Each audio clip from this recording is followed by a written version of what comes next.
Policy Advisory Board. I'm going to start by reading our agenda procedures.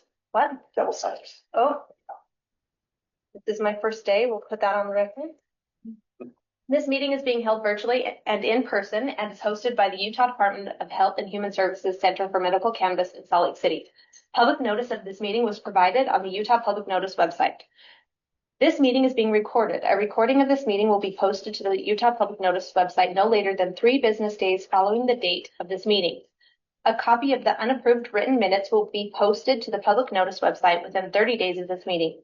Approved minutes will be posted to the Utah Public Notice website no later than 3 business days after board approval. Every proposed agenda item must have a summary of the topics submitted no later than 7 days prior to the board meeting.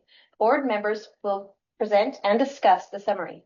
If no written summary is provided to the board staff, the relevant agenda item will be removed from the agenda. Only items that have been submitted in writing in advance of board meetings will be allowed during discussion by the board chair. Public comments is limited to 2 minutes per person. If you want more time, you may request it from the chair. Please state your name and your affiliation. Only comments made on items listed on the agenda will be considered. I want to get those all mixed up. How to make a public comment over Zoom.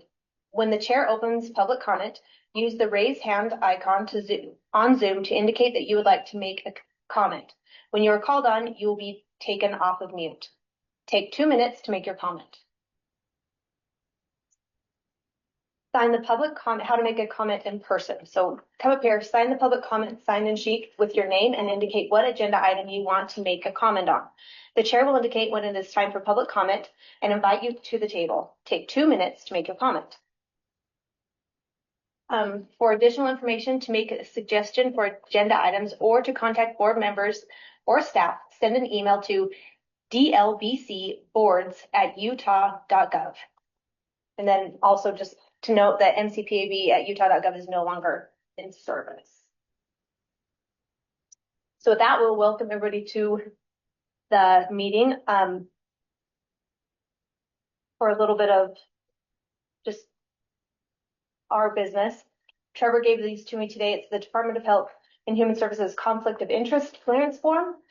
He emailed those out earlier. If you did not get a chance to fill that out, if you could just do that today, we can pass these around. I will keep one. You get mine? Yeah. I just thought for anyone here in person that would rather take a minute or 2 afterwards, you're welcome to fill it out here. I have pens.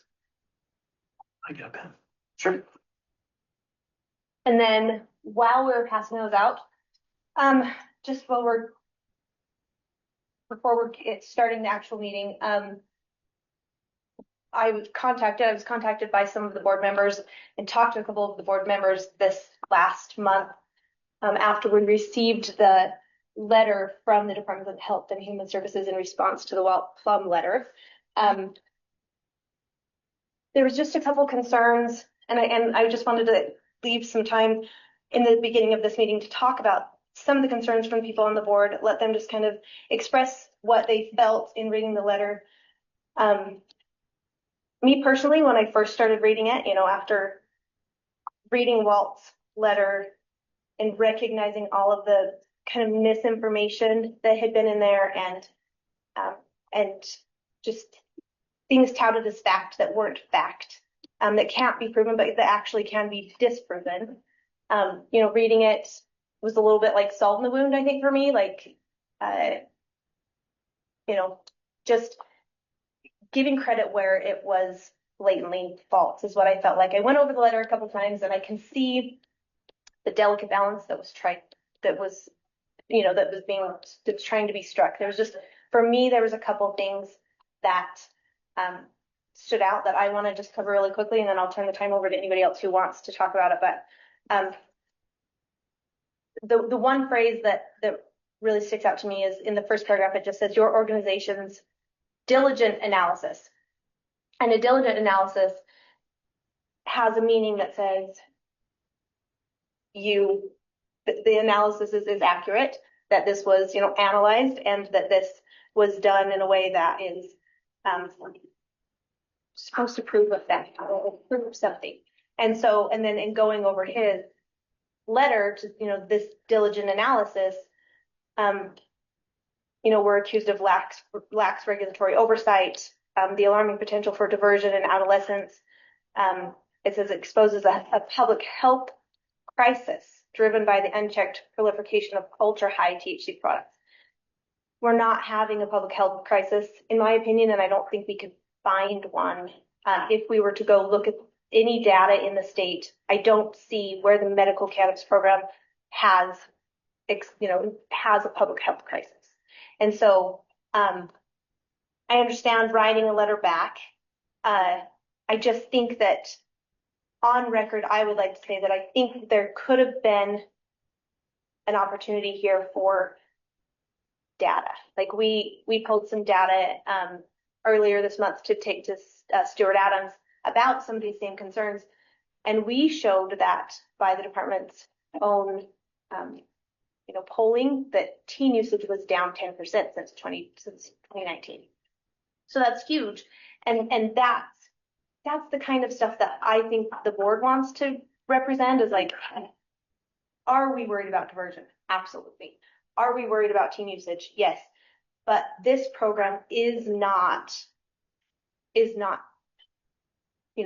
causing that. If anything, we've shown that we've went down. And so if anybody else wants to say anything about their feelings, we can take that time now. And if not, we can move on to the agenda, or you guys can say what you want to say, or want to leave space before we. Yes. Maybe I'll just throw out there, it just seems like we spend a lot of time talking about education and how important that education is. It seemed like this letter may have been another opportunity to provide additional education on the successes that the program's had. Not necessarily going point by point, just going back and forth, but I think highlighting some of the successes and the opportunities that exist right now for patients and the importance of that. And so just to throw my sense in there. Yeah, I personally don't think the letter even warranted a response. It included no data from the state of Utah. It tried to connect a diversion problem that's not happening to youth use that we are not, that the numbers tell you otherwise. If there is diversion, would be happy to be corrected on that, right? Not aware of any licensees losing their licenses for diverting product. I imagine that probably would have come up to this point. So I understand the willingness and the want to collaborate, but we're giving airtime to people that are simply not speaking facts based upon Utah's program.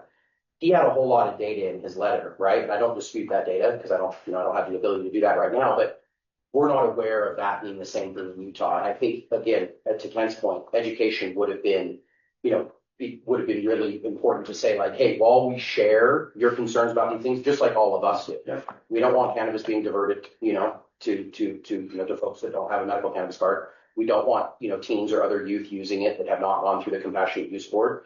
But where that's not happening, I feel like it just gave some credence to this. And what they are proposing to do in his letter, what he wants to see done to the program around THC potency caps, purchase limit caps, and some of these other things, calling into question the oversight of the program, calling into question the little bit of advertising that companies get to do, I don't think necessarily warranted a response. And it's really difficult when we as operators try to work very, very hard to do things the right way, and we get accused of doing things the wrong way with no evidence. And I think that was the part of his letter that was super frustrating, and what I would have loved to have seen a little bit more of in the department's response is to say, hey, while we share your concerns, based upon what we're seeing right now, we would need to see more, evidence. And maybe that's what they were trying to get to, and I get it. It's a delicate balance. You're always going to have the people that are super pro-cannabis and the people that are super anti-cannabis. But just quite frankly, on a personal level, it's just frustrating to see this, to get airtime. We need to do things to push this program forward responsibly. And I feel like those groups are trying to use outdated, antiquated, inapplicable evidence to make claims about the Utah program that are simply not happening. So I would have liked a little bit more of a yes, a balanced response, but one that says, if you have evidence of this in the state of Utah, we would love to see it because his letter included no evidence from the state of Utah, not one fact. Anybody else? Feel free to, if you want to talk on this, but I just want to acknowledge and hear you. Really appreciate the feedback. You know, as you said, I think it is a delicate balance, and sometimes we get it right, and sometimes we have areas we can improve on. So again, really appreciate your feedback on that. And obviously, a response from the department does not negate if MCPAB wants to give its own response. But again, thank you for that. We always appreciate the input from this board. Thank you. So with that, we're going to move on to the approval of the July 2025 minutes. Did everybody get a chance to look at those? Anybody have any questions or want to make any changes? Oh, that's it. Can we get a I'll make a motion to approve the July 2025 minutes. Okay. Sorry, Matt, you did the order. Yes. Yeah. She's pregnant, so then to get just a voice vote, all in favor vote. No, yeah, is all in favor of approving the minutes, say aye. Aye. Any against? Okay, then that passes. Next, we're gonna go to DHHS and UDOT updates. So Mr. Oborn and Mr. Forsyth, Rich, you're gonna start? Yeah. So one big thing to share is that the Center for Medical Cannabis is launching a new medical cannabis card design, and we will launch with that on Monday, September 8th, and we'll be sending out a notification to stakeholders about this next Monday. There'll be a blast email that goes out, and we listened to feedback from stakeholders and from specifically pharmacists and medical cannabis pharmacies. And we were able to learn a lot from their experience with the prior one. And so both current and updated cards will be valid after September 8th. If someone has a former version of the card, and Jeremiah, can you make that just a little bigger? What's being presented now to the board in person and virtually is an example of what the medical cannabis patient card looks like currently at the top, and you can see the front and the back there, and then you can see what it's changing to is the updated medical cannabis card design, obviously. And so one thing that we want to emphasize is that after September 8th, people will continue to carry the former card, and that's fine if they want to show that at a medical cannabis pharmacy. The QR code still will work. But the key will be at the medical cannabis pharmacy when they show it, the QR code will correspond with an active card. If it's active, it'll show active in the EBS at the medical cannabis pharmacy. So a patient doesn't have to worry about having to print out a new version of the card. If they want to, they can, beginning on September 8th, but they won't be required to. The pharmacies shouldn't feel like they have to go and tell them all to print out a new one, although they can all do that. So the new cards that'll be beginning to be issued on September 8th, they'll all look like this updated medical cannabis card design. And so as you can see, rather than a vertical view, it's a portrait view, and that QR code is right in the center. It's easy to magnify if you have a digital version of it on your phone. And so that'll make it easy for the pharmacist or the pharmacy agent at the medical cannabis pharmacy to scan. And we added additional contact information for our office and other emergency contact information on the other side of the card. So they'll have that. We removed the patient's address from the card. This primarily was because patients no longer need to reprint their card if they move. And also this reduces the amount of personally identifiable information that shows up on the printed card. And multiple delivery addresses can now be on file in the EVS. And so that although that right now appears on the card and the current card, we know that they could have the delivery done at a different address. It could be at their work address or at a facility address where they're at. So anyway, those were the reasons why we removed the patient's address from the card. And we changed the QR code to prompt providing of the patient ID number and the date of birth. And this allows the pharmacists and pharmacy agents to more easily scan the QR code to check in the patient. And that was just based on feedback from medical cannabis pharmacies. Also, the name of the recommending medical provider is on the front side of the card rather than the back side. If you look at the updated card design, I know it's small font, but at the bottom of the front, you see provider. CMC QMP is just the name thrown in there as the example that we're giving, but that would say Dr. Chris Morgan or Chris Morgan as the provider if that were an actual card. So that's where the name of that medical provider will appear. And then we just included some important information about medical cannabis on the back side of the card. That's what those bullets are. If you'll just magnify that for the group, that's helpful. So we've got just some basic reminders to work closely with the medical provider and the pharmacist when using medical cannabis. Start low and go slow. Only use medical cannabis you've bought from a Utah medical cannabis pharmacy. Do not smoke medical cannabis. Do not share, sell, or give away your medical cannabis. And then there's a number for poison control or 911 if they need help when using it. It's an emergency. And then our basic contact info. So that is all going to be, like I said, there'll be an email that goes out to stakeholders on Monday, notifying them of the upcoming change. And then there'll be some information on our EVS software. When people log in, they'll be notified that this change is coming. And then on September 8th, if someone logs in, they'll be able to go into their account and print out a new card. Even if they're not getting a card in that moment, they'll be able to print it out at that time and it'll look like this. Will they still be able to use their old card? Yes, Still they'll valid? still be able to use it. Yep. Great. Are there any questions about that upcoming change? I've got one of the staff members here that worked on the detail that can answer detailed questions, but I should be able to help answer some of the general questions we have if there are any.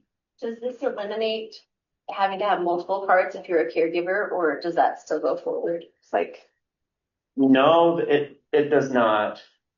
Yeah, if you're a caregiver for your child, you still have to have that separate card that allows you to possess their product as well and purchase for them.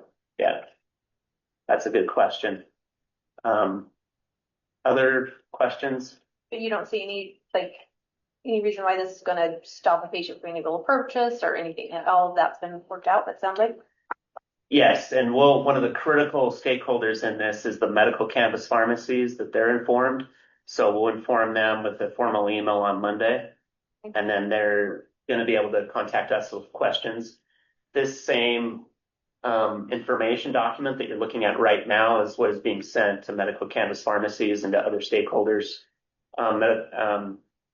Obviously, recommending medical providers will get it as well. And the recommending medical provider proxies that work at the medical clinics, they'll all get it as the email. So they'll have plenty of time to prepare and ask questions if they have any. Rich, was there a reason why the address is still on the caregiver cards, but not on the others? You have the answer? Could you answer that, Rebecca? You did transfer a little bit, make it a little more consistent. It is required by law. Yes. So I would recommend as it. Okay. I have no opinion about whether it should be taken on. Do you have an opinion on if it should be taken or not? I don't see why it would need to be on. Yeah, because it's interesting. The statute, when it talks about caregivers, does state it has to be on the card. So that's why it's there. Sounds like a future agenda item. Yeah. Yeah, that's what seems like.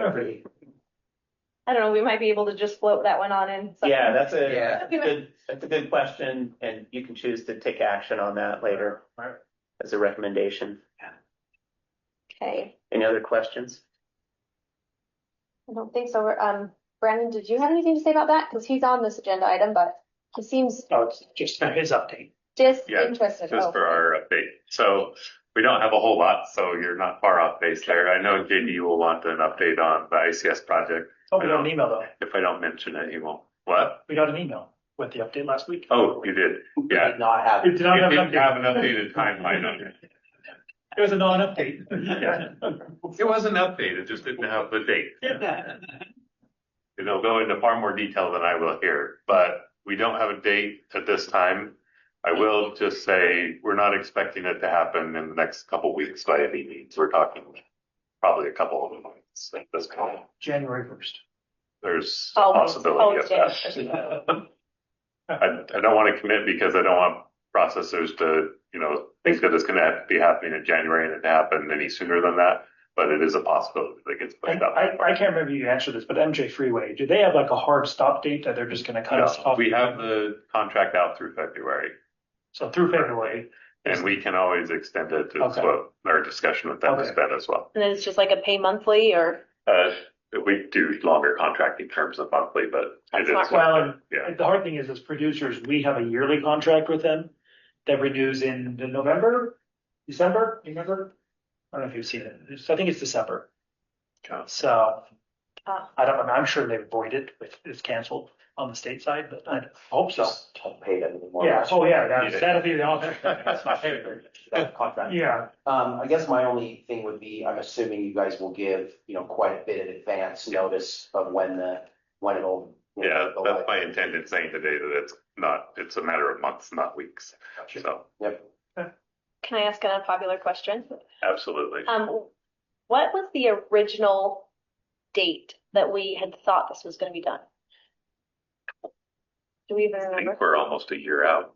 from the original, what we Yeah. thought? That's what because I thought it was like, we were gearing up for like 420. It was going to be around then the first time, but maybe that was even pushed We back. pushed it past 420, even on the original Yeah. one, because we were worried about a conflict with the industry. Yeah.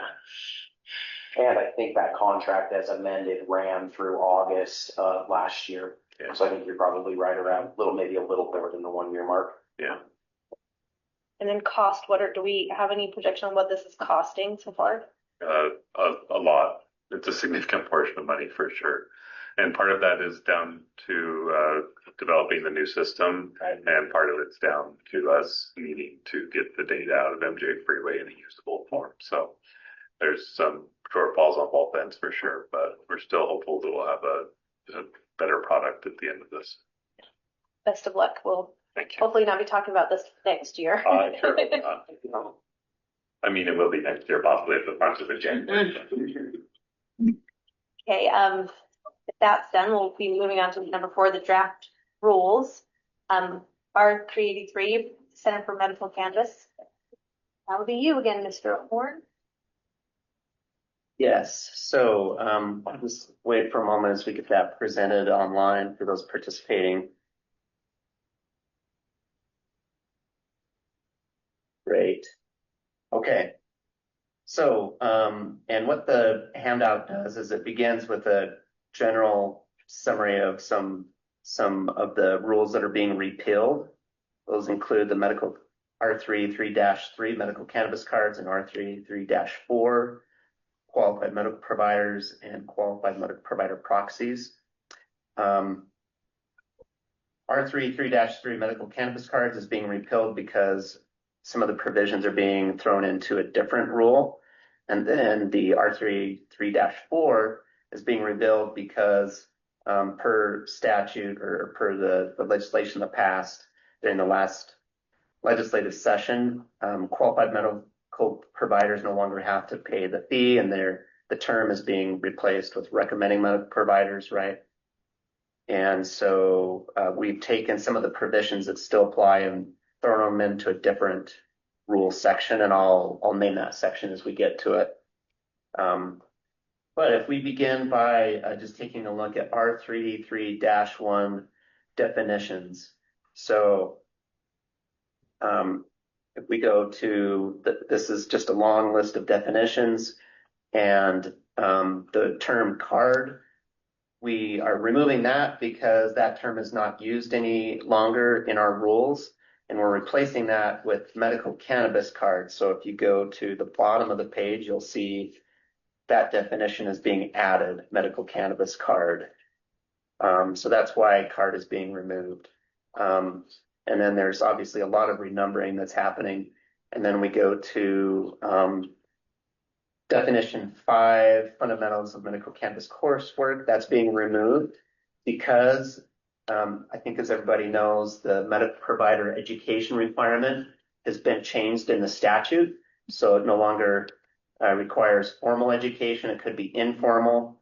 And so some of these definitions that we had in the past that were there because the education was always required to be formal. So because of that statutory change, we're removing this reference to fundamentals of medical cannabis coursework. Also, we're removing the term general medical cannabis coursework, and the term institutional review board. That term is defined in statute, and so we don't need to use that in our rules. Also, law enforcement personnel, that term is no longer used in our rules, and so we're removing that definition 9. And then 10 male, same. We no longer use that in our rules. And then medical cannabis law coursework, that's being removed because of the QMP law change.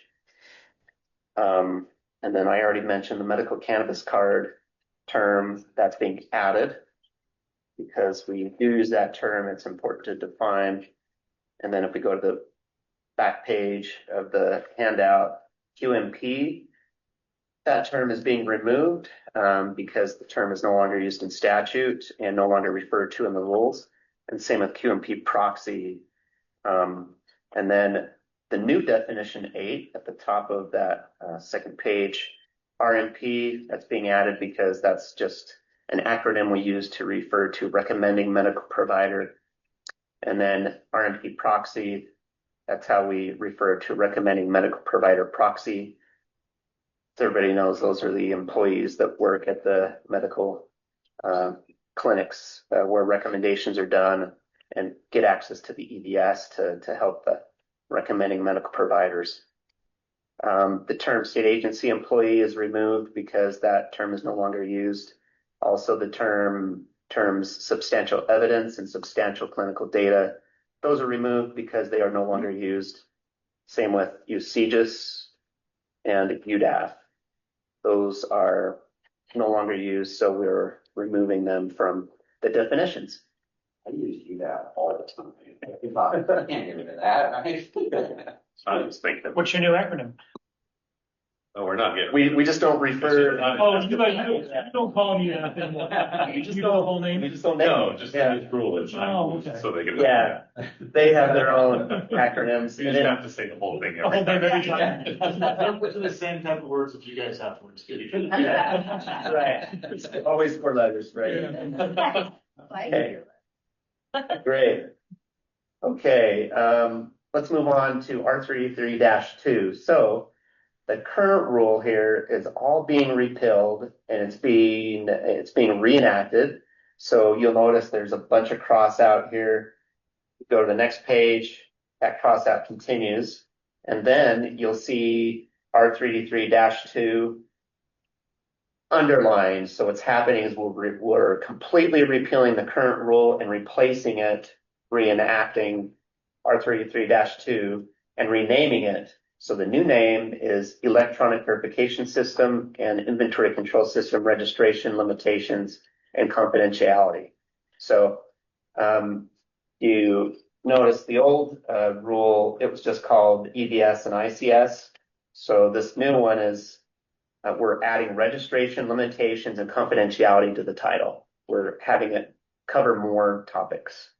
And then just to draw your attention, R33-2-1 under authority and purpose,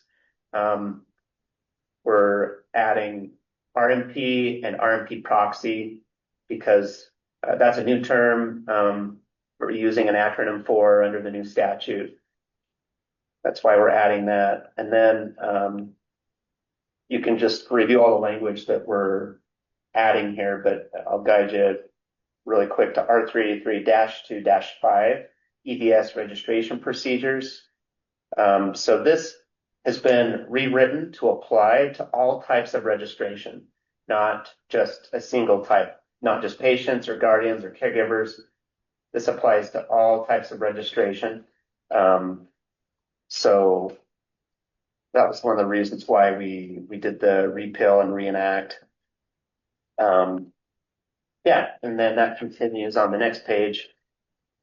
And then if we get to R3D3-6, pharmacy medical providers, that is being repealed, that entire section. And then go to the next page, you'll be able to see what we are renaming that. So R383-6 is being renamed as Pharmacy Medical Provider Continuing Education Requirements. So that's the new name of R383-6 under this proposed rule. And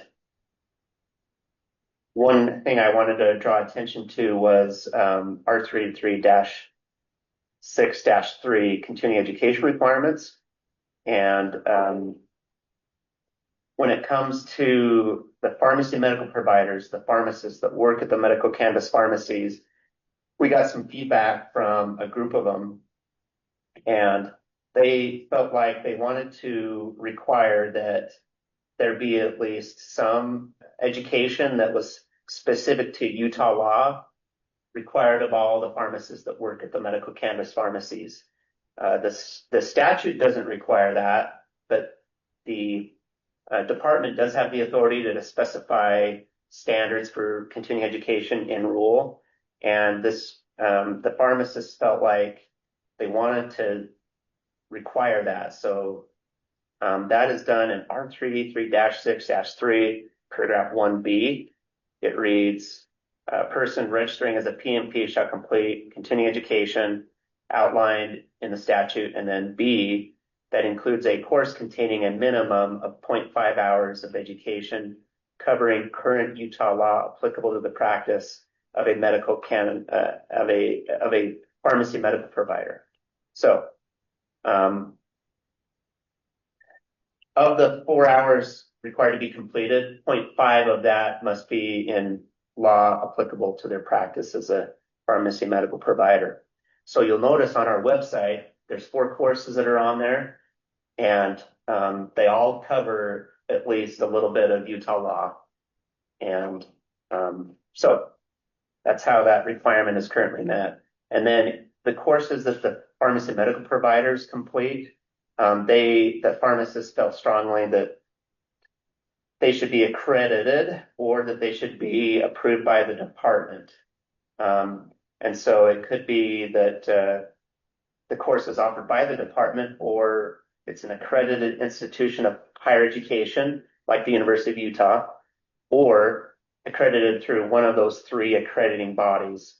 So if a course has one of those accreditations, we know it's been vetted, and that's why that's written that way. But again, this more strict requirement only applies to the pharmacy medical providers who work in the medical cannabis pharmacies. This does not apply to the RMPs, the recommending medical providers. Theirs under statute is more wide open. Any questions about that continuing education requirement for pharmacy medical providers? Okay. On R303-13, the next one that appears in the handout, this section is being amended, and you can see the language there that's being added. And then another section to focus on would be R33-16-3 targeted marketing standards. So rather than referring to qualified medical providers, R33-16-3 is referring to recommending medical providers. So no more QMP, we're referring to RMP now. So as you can see, the term in that QMP, qualified medical provider, is being removed and replaced with RMP for obvious reasons. And then one element of this rule that's a new amendment that I wanted to draw some attention to that's important is that in paragraph 3, under R33-16-3, paragraph 3, it states targeted marketing may not. And then if you look at 3AI, guarantee that a potential patient will receive a medical cannabis recommendation. So all this means is that a RMP, they need to pay attention to how their clinic they work for advertises or does targeted marketing. Because if that clinic, when they do target marketing, is guaranteeing that a potential patient will receive a medical cannabis recommendation, that would be a problem. And saying things simply like, you can get your medical cannabis card here, that is not a guarantee. That's just saying, hey, you come do a visit, you can meet with a medical provider. When they evaluate you, they can determine that you qualify, right? But it's very different when you use the term like guarantee, right? There shouldn't be a guarantee. There should be a thorough evaluation like the statute requires. So that's being added to address that. I think that is all I planned on covering or focusing on, but I'm happy to answer any questions that the group has.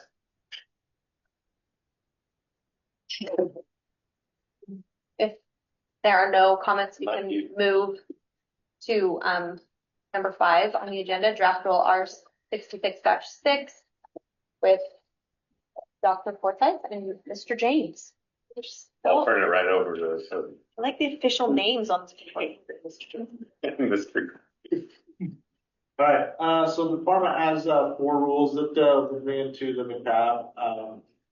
Really, the only one that has anything that you want to look at as significant is R66-6, the home delivery courier rules. So I'm going to go through those first. So the first thing, as I've said a couple of times in meetings before, is the department is going through a new initiative on the rules type thing and trying to remove aspects that say the same thing in statute that they do in rule and removing those from the rule. Thus, you'll see that under R66-6-2, the definitions, the only things that are being left in there is DHHS, is the Department of Health and Human Services, and also manifest, because everything else is defined in statute there. So dropping down to R66-6-3. Overall, the rules kind of went back and forth between couriers and the home delivery pharmacy and things, and we wanted to do our best to try and clarify which aspects of it you were trying to talk about at the time. As we talk about section 3 here, it was mostly about, it's now mostly about how the pharmacy can become designated as a delivery pharmacy, and then a few things that need to be done above what a non-delivery pharmacy does. So there's only really about three or four lines that are left in there. A number of this section, or a lot of lines from this section, were moved into section 4, talk about exactly what's supposed to happen during deliveries. And a lot of those were minimized or clarified as well. Some of those examples are going to be like the courier needing to notify the GMP of a missing cannabis after certain instances. That was moved down to 4. The language is saying that vehicles can be inspected at any time. That was moved down to 4. And then the vehicle requirements, like having alarms on them and GPS, we moved that down, but we also minimized some of that wording, make it a little bit more broad, but something that still meets the criteria of tracking cannabis there. So as you can see under 3, there's a lot that was taken out. A lot of that was moved down to 4, and again, minimized or clarified. Really nothing too much added. It was the things that are left were just still left in there anyway. So Moving to -4 on this, it's a new name, just talking about the delivery standards that are going to be there. What we want again to do is make this section about how the actual delivery approach is supposed to work as best as it could. So some additions that you can see is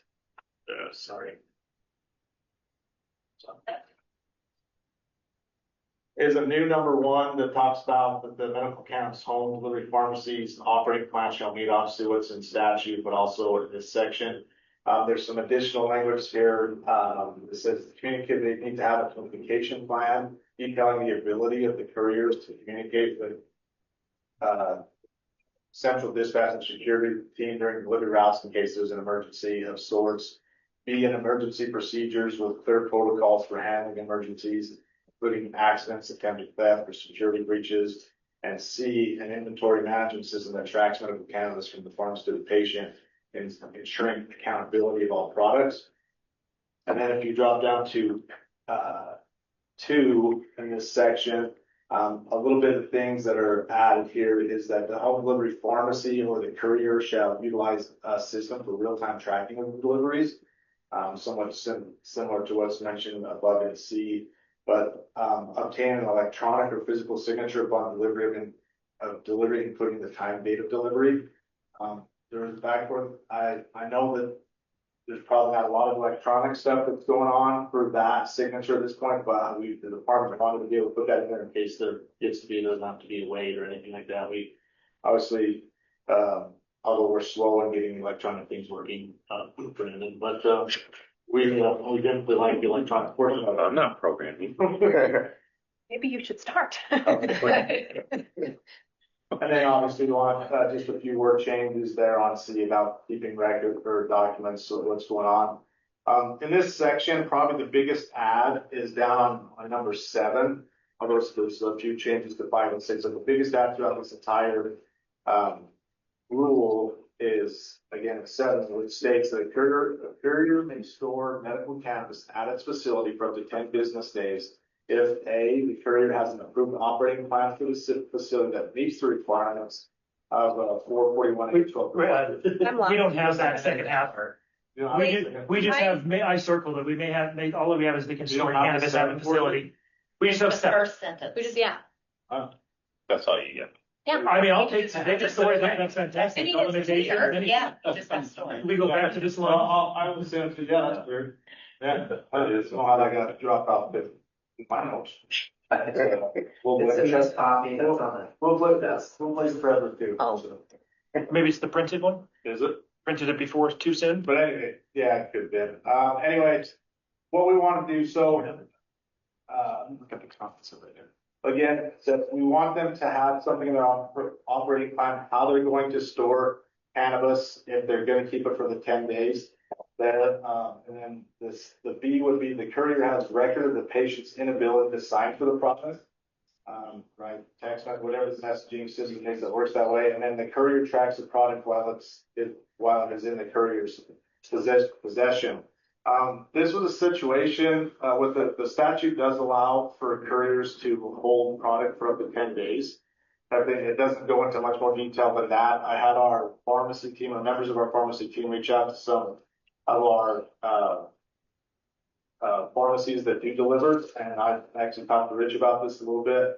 I'm wondering if, anybody felt that there might be a need for further regulation as far as making sure that the product is still maintaining its quality and maintains its safety, as these groups are maybe keeping it for a little bit longer than just a day or overnight or something like that. One of our pharmacists didn't even know it was in statute. But the rest of them were like, no, we don't think there needs to be any more. So at this point, we didn't add anything else to it other than that the courier does have to have some operating plan to be able to keep it in a safe manner. That they're going to keep it for 10 days. 10 days seems like a long time, but again, it is in statute. Next is that we removed the old, or what is currently R66-5 and 6. We removed the agent portions of both of those because they're already in statute, along with R66-7, which is the continuing identification portion, which is also in statute. We did add, what would be a new R66-5, which is changing operating plan. It's really just for couriers. As pharmacies know, they've already got to make, or request, in paper operating plan. This just says the same thing, that the courier has to submit it, for an operating plan there. So. And then the last change, was just like we do with the rest of our rules about licensees and things, is added some violation categories, that again, similar to what we have in our other rules. Again, I will make sure that the board does get that language, and we've got a little bit of time before we got to give up. There's so many comments you guys have. So I'm guessing that language that was omitted in the copy that we have around, the ability to hold cannabis, was that the impetus behind requiring the signature from the patient at the door? Yeah, well, that, and we've also had some situations where the patient wasn't actually, people were stealing identities, so to speak, or forms of identity, identification, things like that. So we've had a few of those happen, interestingly enough. So again, wanting to make sure that, as we kind of looked at this a little bit, as a protection for pharmacies, the best we could to make sure that, because that's who's going to get blamed. And obviously, and that's why we also have our team reach out on the quality assurance and security aspect, is just making sure, because that it's not necessarily the courier group that's going to get that complaint that's going to go to us or get part or anything like that, right? At least initially. So yeah, I guess for me, it's just difficult to understand how they're required to present a photograph, like a picture ID to you that corresponds with their medical card, and I'm sitting there with an ID looking at the patient right in front of me. If maybe you made, if patients were required to submit their signature, right? Because short of it being completely out of, like not looking normal, anyone can forge a signature. It just seems to be unnecessary, and just another gripe that patients are going to have when you show up to their house. They already don't like being asked to present medical cards and IDs. As a matter of fact, we had a patient the other day who has received 4 or 5 deliveries from us, and every time has been asked to present his medical card and ID. And now this 6th time around, apparently it was a major issue. So I just don't necessarily think it's necessary. I think if you are tying it in some way to this, failed delivery, right? It makes sense. But again, with other products, in packages that are delivered in letters, like unless I send it via certified mail, I just don't know what the signature is going to do to help you verify identity that we're not already doing, I guess, would just be my concern about that. But if it's tied to something else, then maybe I'll stand corrected. But it just seems like another hoop to jump through. Yeah. Anything else on -6 current delivery? I'll quickly jump into 7.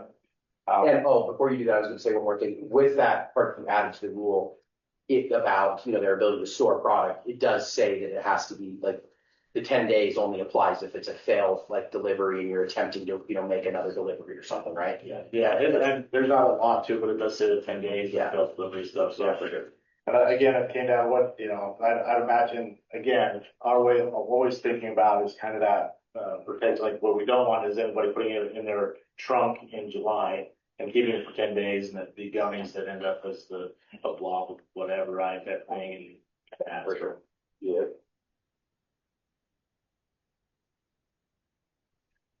Okay, I'm going to jump into -7, which is educational events and materials. There are not a lot of changes here. What we did do is just add some things that were actually required for pharmacies in this, and just for clarification portions, as you can see in the authority and purpose, we just kind of got rid of some of the statute references and make sure that those were correct, and then also added medical cannabis pharmacies to our education rule. Which what we did is take the education portion out of the pharmacy rule there, which when it was with the HHS, it was in there. Definitions, we didn't take anything out there because none of this is in statute, but we did add again medical cannabis pharmacy to a couple of those. In -3, the standards, not a whole lot of changes. Hopefully we're trying to just clarify, for instance, in 2, we wanted to say educational material that relates to the use of medical cannabis products. So if you're just talking about cannabis and it's not necessarily as a product or ingesting it, we're like, maybe we don't always have to say stuff about, side effects, but if you're obviously talking about using it and consuming it, then maybe it's gotta be there, so. Just if you're talking about like the different terpenes or something, you probably don't have to go into detail about side effects, is what we're trying to think there. In 3, just a little bit of change in the way the wording went, but saying the new thing would be the department will evaluate educational material versus being assessed by us. So just let us talk a little bit more like we're agriculture and rednecky. At that point. So yeah, for the most part, just small changes like that. Down under -3. Towards the bottom, you see that we made sure that we were referencing the correct statutes. We moved recreational oriented subject on I there because it actually says it in other places too, so we didn't need to have to say it twice. And then in -4, there is a difference, and it actually does say this in statute there, but just for clarification purposes, we want to keep this in here, but there's a difference in the education standard between what pharmacies can do and what production establishments can do. Really, it comes down to the age. So an attendee of an educational event held by a pharmacy can have attendees that are at least 18 years old or between 18 and 21, where a production establishment can only be 21 and above. And this, again, just regurgitates really what is in the statute there about how you can get that done, just to make sure that the pharmacies are recording the person's age, if they're a card holder, all those things there. So other than that, that's pretty much what it is. No real changes. I will say that down on -5, the department review, we did add more marketing to this one for educational material, just to encompass, because advertising is not always marketing and marketing is not always advertising, depending on how you look at definitions. So just wanted to make sure that was covered. So overall, we're not any changes other than small clarifications. Anything on educational rules? Next is 66-8, which is the medical cannabis research. Really, not a whole lot of changes overall, with the exception again of definitions being removed. We're going to be leaving with about 6 definitions that are still in there. Anything that was in statute got removed here. -3, no changes in the requirements. It's got to be university. A couple of things that we removed under the research plan requirements, such as the anticipated cost of the full research. I didn't think that necessarily the department's place to even care about it, to be honest with you. And then the removal of 6 at the bottom of -4. It's not taking this necessarily to the licensing board moving forward. If it's the university that meets the criteria, we probably want to get that out and go on as quickly as we can. So. Nothing in -5. Nothing changes in -6 either. Just like we've done in all of our other rules, we remove the transportation portion because that's spelled out specifically in statute there. A little name change on -8 from inspections, but just a testing and removal of the first portion, just to say that, and I got to change that number. See, but cultivation or processing-based research does not involve testing on any human or animal subject. Is not subject to testing for substance when kept in there. But removing the written consent portion because that's actually in statute that says that they have to give us written consent as part of the application requirements. Nothing in the storage and handling. -10, nothing changes in disposal.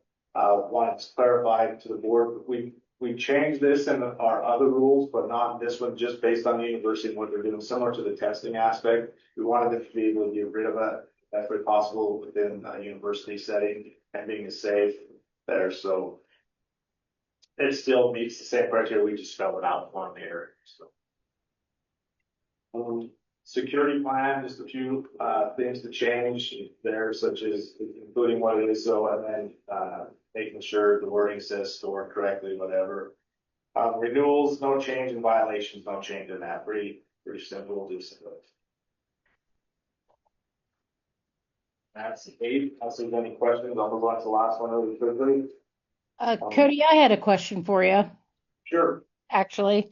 Going back up to R66-8, 2 through 4, I guess, in regards to the research aspects. So we're talking exclusively about researchers who are approaching Department of Ag as an applicant to do basically preclinical research on the products available through them that would otherwise be disposed of, correct? Right. Okay. So, Yeah. a couple of considerations.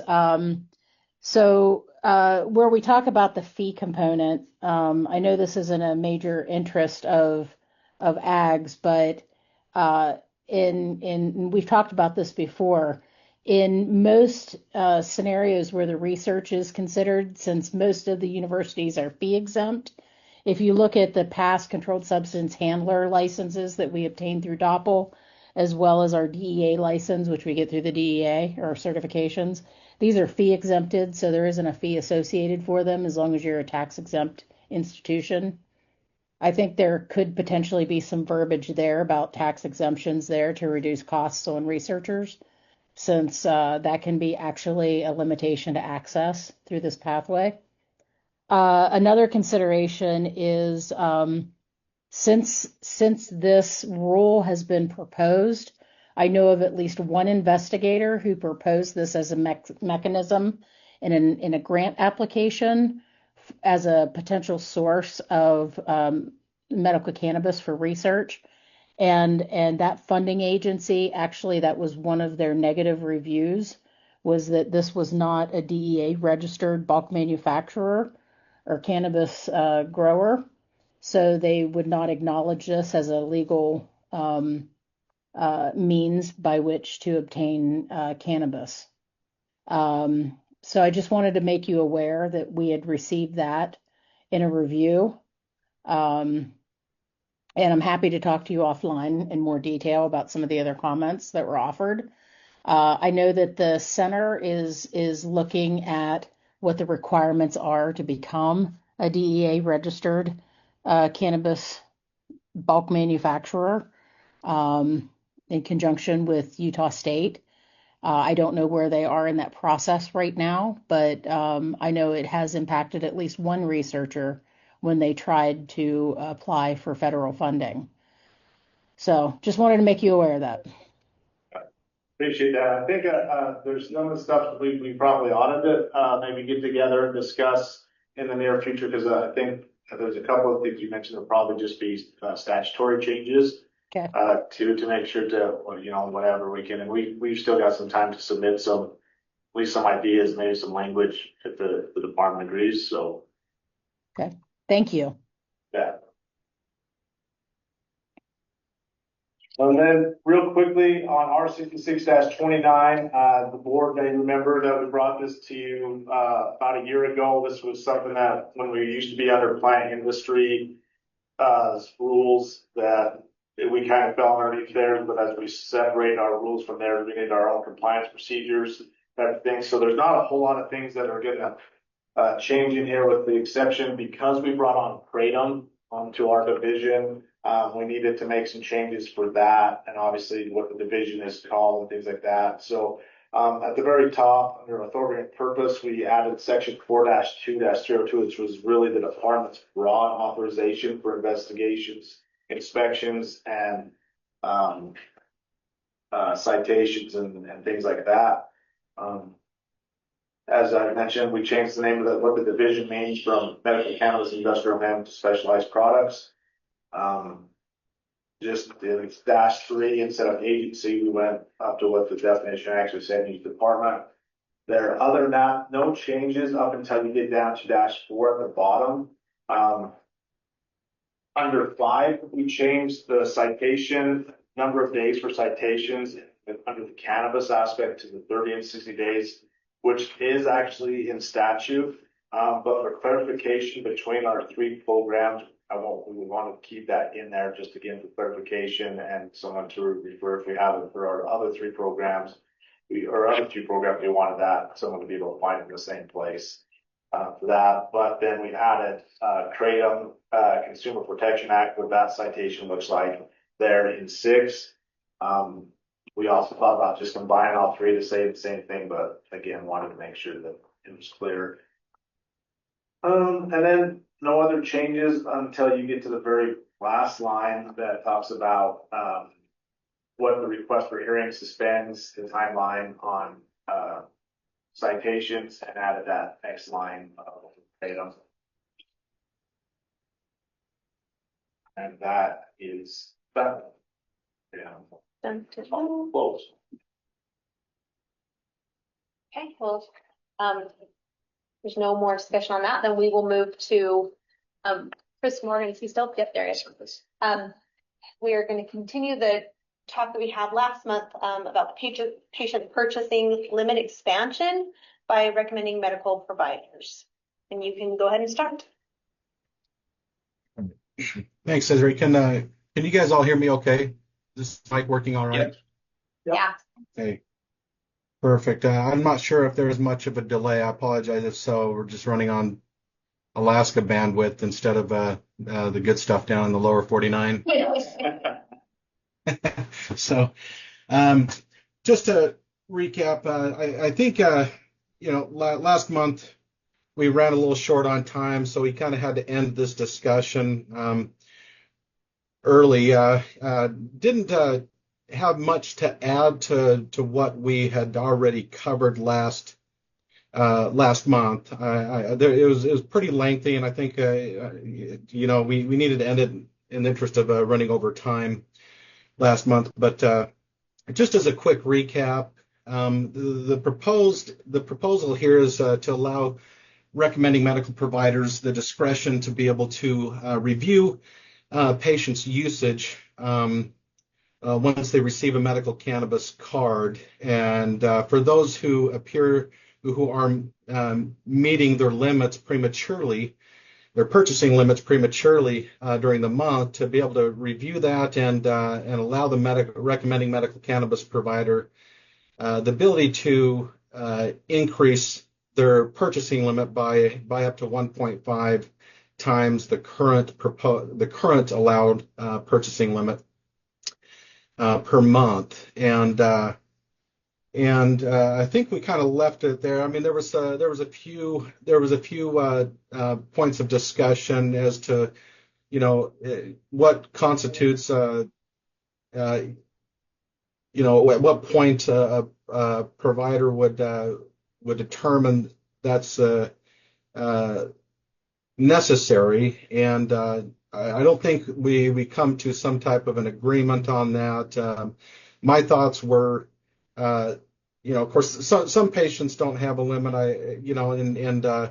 but for those who might not be meeting their where this program's not meeting their needs for certain types of pain control and stuff, that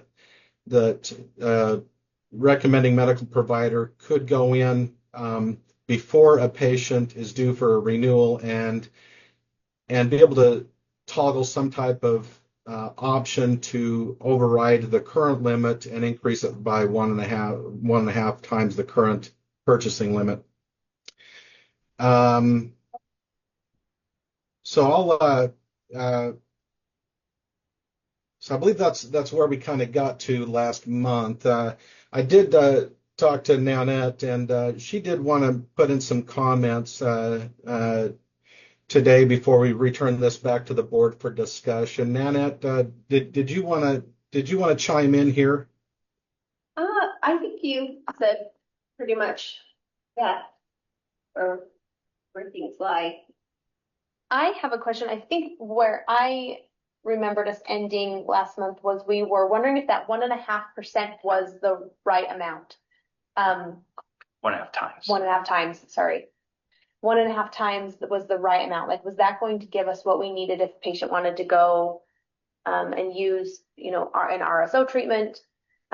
We were, I think, wanting to make sure that we weren't just tossing out like an arbitrary number, that we were getting something that would cover it. And then also, the discussion of like,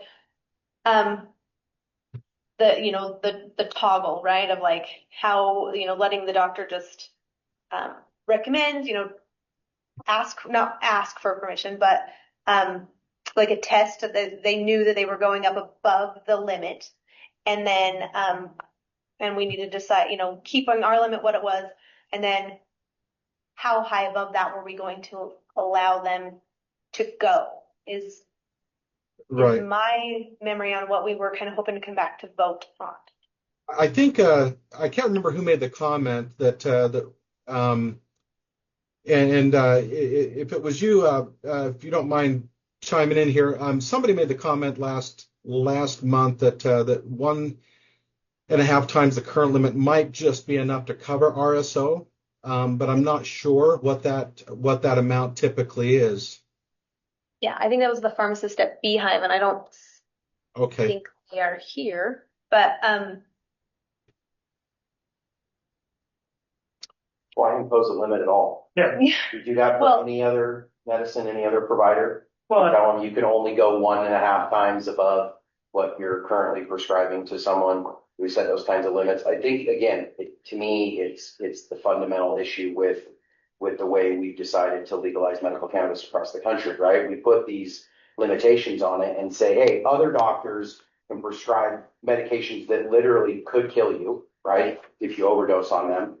Cannabis, while not a panacea, not without its potential, drawbacks and side effects, we put all of these boxes around it, and we don't trust providers to be providers and work in consultation with their patients. So what I worry about is we set this limit, and even if it's one patient who bumps up against it and has a poor experience, that person decides to leave the program, go get their cannabis from other sources, and all the things that we talked about before start to happen. I don't understand why we can't just trust providers to be providers, exercise their professional discretion, and work with the patient to find something that fits them. So for me, I think they should be allowed to adjust upward from the limit in their professional discretion, right? They carry malpractice insurance, right? The whole thing, right? They're limited by DOPL in their licensure, and if they engage in bad behavior and they abuse that system, there's probably a way that their licensing board will, address it with them. So I feel like we shouldn't even be having a discussion, because no matter what, we're going to set an arbitrary number, right? Like whether it's 1.5 times, 2 times, 10 times, 15 times, right? It's all arbitrary numbers. I think that's why it's better to trust, providers to be providers and make recommendations as they see fit. Hence why I think having purchase limits is not necessary. Why having a list of enumerated conditions that you can recommend cannabis for is not necessary. And I think if we were to make a recommendation that says any sort of number, even if we got it perfectly correct and it covered every single patient, I think you are just feeding into this idea that medical cannabis, although a medicine, should be treated differently, when we see fit. And I think the fear is, oh, someone's going to get too much cannabis. What are they going to do with the excess they have? Those same things happen with all sorts of other medications as well, right? And I don't see people, rushing to the legislature to curb those types of things. What we should do is we should allow good providers to be good providers. And if providers abuse that system and don't, act in the best interest of their patients, it seems to me that there is recourse for that within their licensure. So that'd be my thoughts.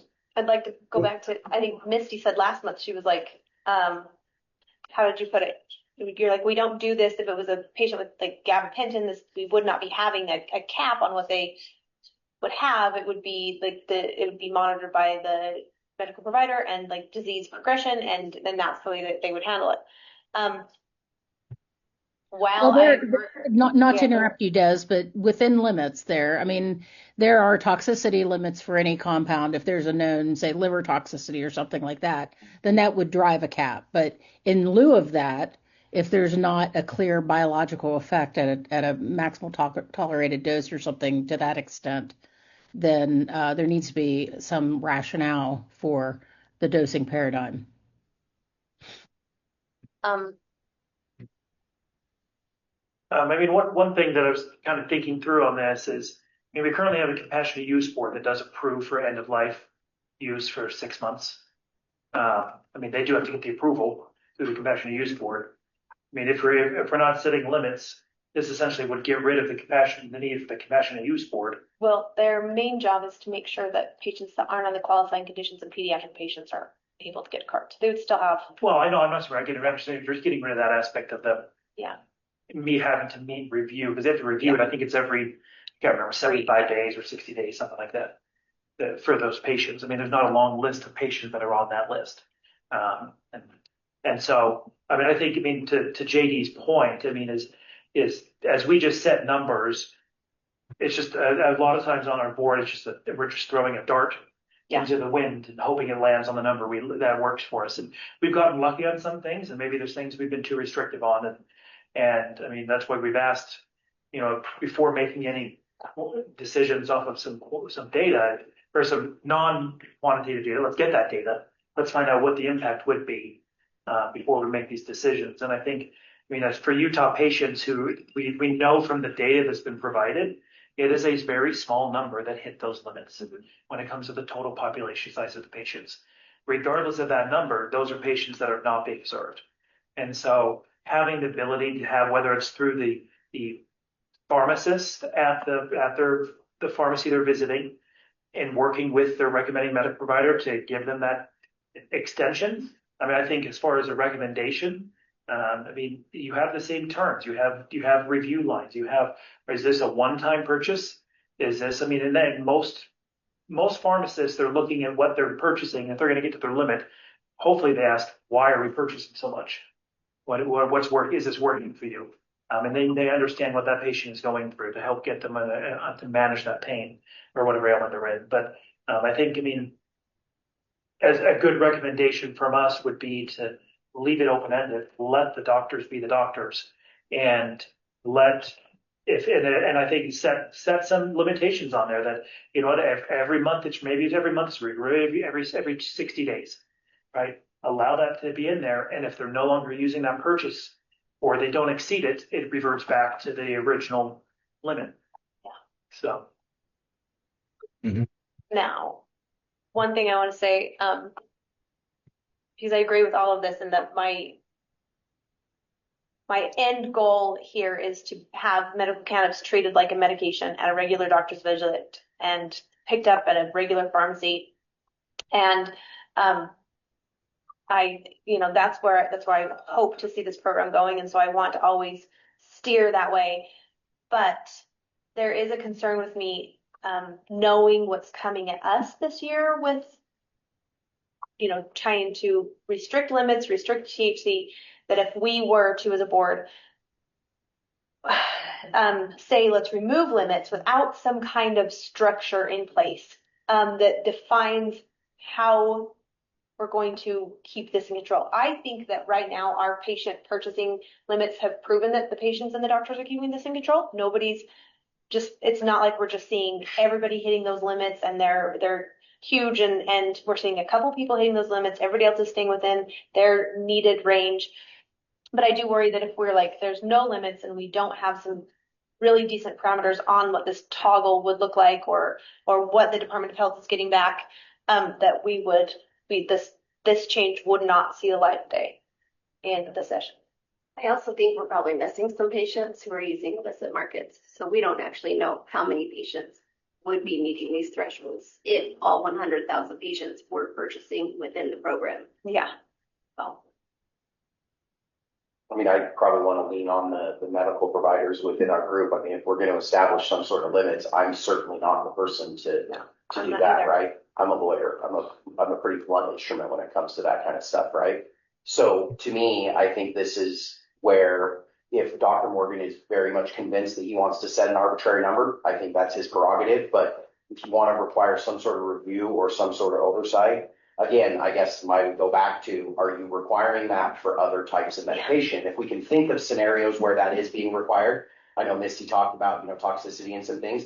If there are those things in place in other parts of the medical world and they're commonplace and they're followed, then yeah, I think it makes sense to look at those. But if those are not happening, whether or not the legislature agrees or disagrees doesn't make it, just because they put it in a bill and that bill passes, that doesn't mean that was good policy.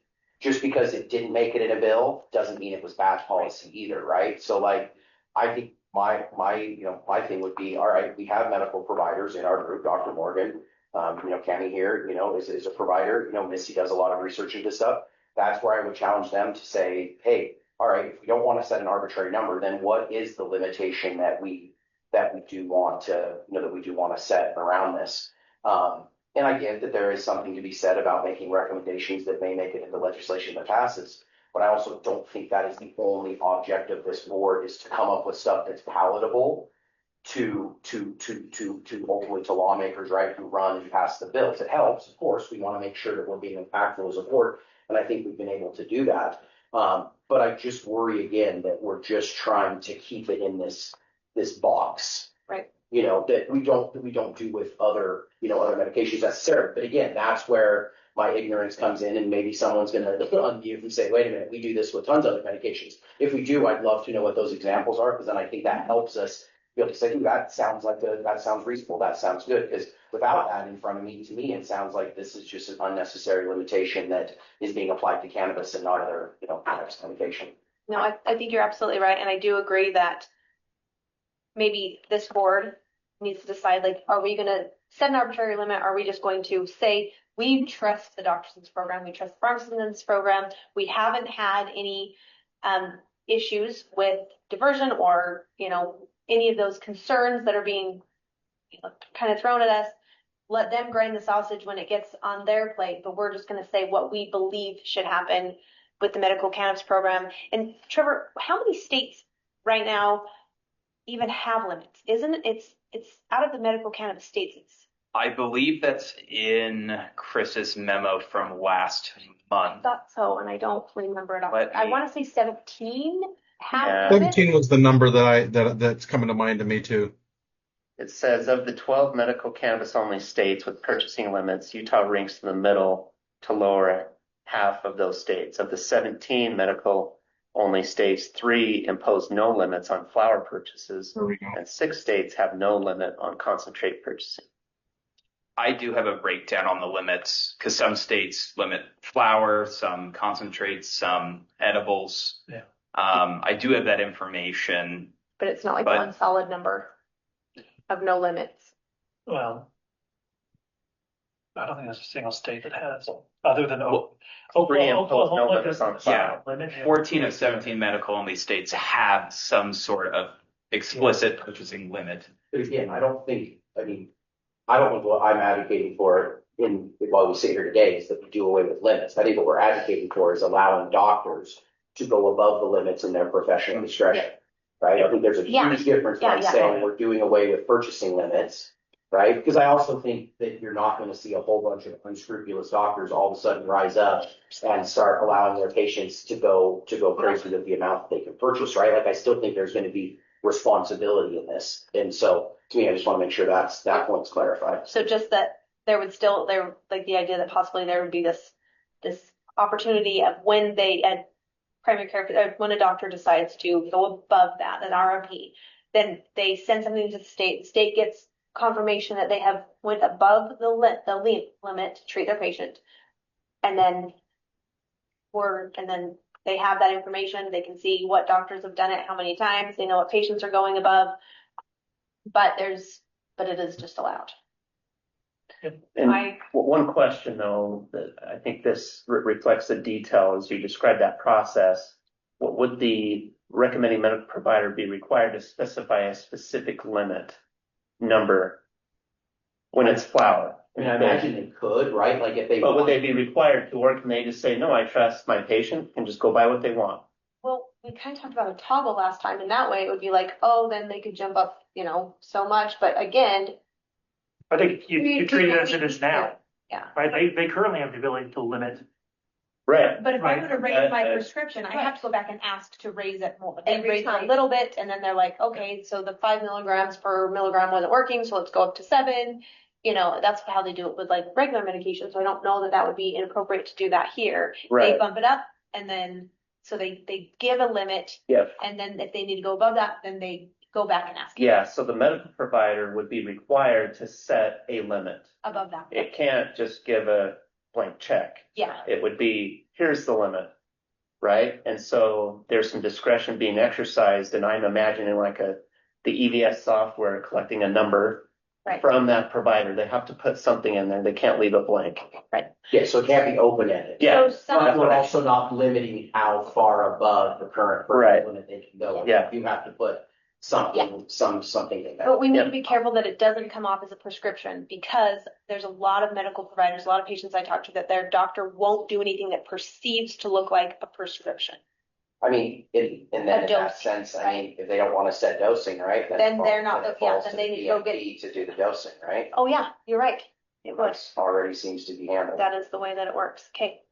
If the board's curious, this is something I brought to its attention last month. The two medical only states that I could find that allow an exception to the purchasing limit, Iowa and Florida.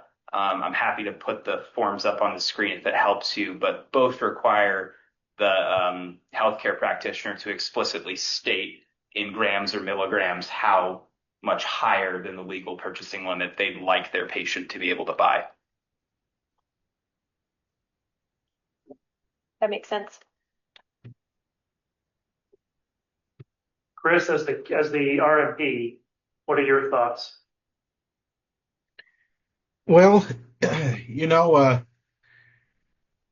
from an RMP standpoint, as far as what I would be looking for and would likely expect other RMPs to do the same would be, you know, on initial application for a medical cannabis card, we're not going to know at that time if and how much use that patient's going to be using, with the exception of some patients like end-of-life care patients and certain types of extreme, you know, pain conditions. But on renewal and reviewing a patient's usage and history, on renewal, we definitely be able to see some of those outliers, and to determine at that point, you know, if we could make that switch or increase their usage. In between that, we may not see the patient, and that's where the pharmacy medical provider could be useful as the patient's purchasing throughout the duration of a 6-month card or a 12-month card, and could also perhaps have the discretion to increase make that increase recommendation for the patient, for one who already has an active card who's not currently due for renewal. But from an RMP standpoint, you know, it certainly would be nice to be able to say, hey, you know, I would like to increase this patient's usage, you know, by 50%, or purchase limit by 50%, or by 100%, or maybe even 150%. You know, I can't see too many RMPs, you know, requesting a 200 or 300% increase in the purchasing limit, but be able to incrementally increase that depending on a patient's usage history and the circumstances behind which they're using, in terms of their qualified medical condition. I'd love to not have to have purchasing limits at all, but you know, we all know that that there'd be too much pushback and resistance on that we wouldn't be able to get anything to pass if we take that route. But you know, I think any kind of increase at this point is better than not being able to get something to go through, and allow some of these patients the ability to purchase more than what they currently can. So yeah, no, I mean, I you know, the 1.5 times is currently kind of a shot in the dark. It's more than what's currently allowed, but is it the right number? Is it going to be sufficient for some of these patients? I don't know. And I think that's kind of what we're here to discuss and to decide on. Would the board care to see how Florida does it on their form up on the screen? I would love that. Yeah. One moment.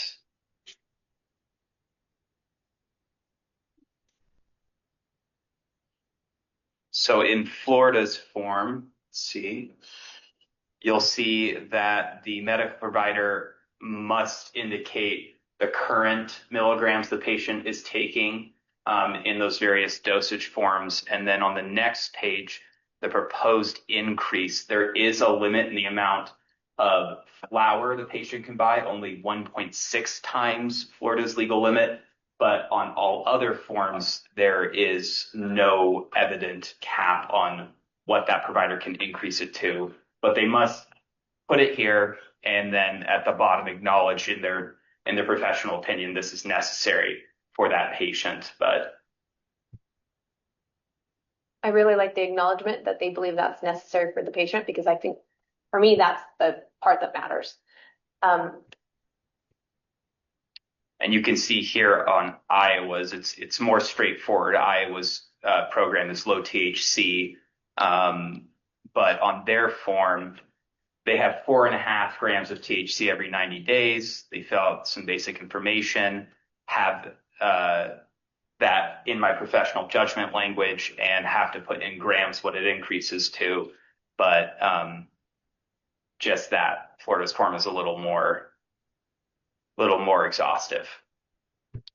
Looks like they're limiting it to time as well. That one was over a 90-day period. This is what it was for. So you imagine to continue to receive that, they'd have to go back. How long does the Florida one last for? I believe there is 35 day. That's their supply. Yeah. Smoking. They call it marijuana. That's adorable. I don't believe, if we go down to proposed 70-day aggregate, and that is my I recollection. think that's their current purchasing limit is why. I believe so. If you go down to proposed, if you're requesting an exception to the 35-day limit for smokable flower, but it's a 70-day limit for other dosage forms. Yeah, I believe they're the 70-day purchase limit. It says, I understand that requesting an exception to the daily dose amount limit of marijuana, the 35-day supply limit. So that would be that 70 and 35. They have a distinction. But to Ken's point, it is time bound. From what I'm hearing is it's patient specific. So the idea of even coming up with a number seems like a challenge. It's going to be patient specific. Probably losing back more, letting the recommended provider make those recommendations of what those should be in a time frame. I think that makes sense to continue the conversation with the patient. And then it drops back down to the limit, and then they'd have to go and test again. Yeah, that's what I would think so. I don't see a problem with that. Yeah.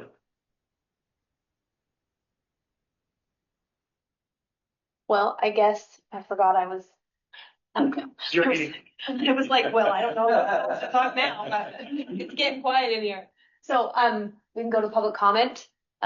If anybody is here in the room that would like to speak for public comment, there is a list. Make sure to sign your name. So we have Rob Morris.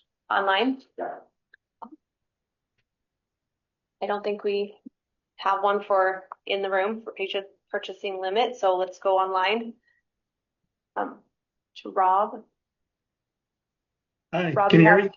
Yeah, you have 2 minutes. Okay. I'm Rob Morris. I'm with BI Pharmacy, one of the PMPs. And I was the PMP that commented last month about the RSO protocol and how this could be beneficial. Just to give a little bit further breakdown. So with the RSO protocol, it's usually 60 grams of RSO oil being used within a 12-week period, with a build-up period during the first 4 weeks, going up to a full gram or or full syringe of RSO oil being used daily by the time they're through 28 days. And then going for about 2 months straight. With the current limitations, usually, and most patients usually will just buy the first month titration in the RSO oil. And then when they get to month number 2, by the time they're getting around day 20, they've hit their limits, usually a little bit past day 20, because the way we calculate it on EVS, it's per THC percentage. And so you can get a little bit more than 20 syringes. So increasing this by 50% in this scenario would allow people who want to try this protocol in order to successfully go through, get their product here in Utah, and be able to successfully complete it. And thank you for the time. Thank you so much. Okay, we can bring it back to the board for a little bit more detail. Good one. Okay, look, I can't read that far, so tell me. Chase Niles. Okay. Chase Scott. And Blake. Hello, can you guys hear me? Chase, you have 2 minutes. Awesome. So I just wanted to chime in and say that, and sorry, I got a little anxiety, so might hear me breathing a little heavy, but I'll get through it. I work a recovery program called Green, Clean, and Serene that kind of gives an objective, number, which is why I'm chiming in. So a big part of the program is it helps me to not abuse other medications, right? Or things like that, or eat too much, or things like that. But, and here's where my anxiety is. Whew, big breath. You're good. You're good. Thanks. Yeah, so essentially, let's say I've had 4 burritos, right? And I want a 5th burrito, but I have my limit set at 4. Well, in my program, I'm able to take medical cannabis if I happen to want that burrito. Obviously, that can apply to things that are much more serious, like my antipsychotic, so that I'm not taking multiple of those a day. But part of that, and like an objective, it is that way, even though I haven't hit the limits in our state, is that, a form of cannabis needs to be around for those moments when you've hit a limit. And of course, this is all while it's helping with all the things that I'm prescribed for, like nausea. But of course, if cannabis isn't there and let's say you hit a state limit, right? Well, someone could end up, and this recovery program is being worked by others, someone could end up taking like too many pain pills, right? And that can be deadly, where cannabis could have stepped in as that thing that they take instead, as is in my program. That's it. Thanks. Right. Thank you. Called harm reduction. Harm reduction. Okay, next, and I need to remind myself to tell them to state their name. Blake affiliation. Oh, yeah.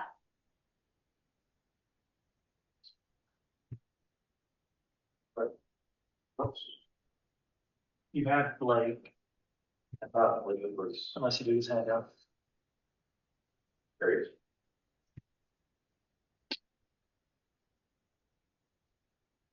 Did you get him?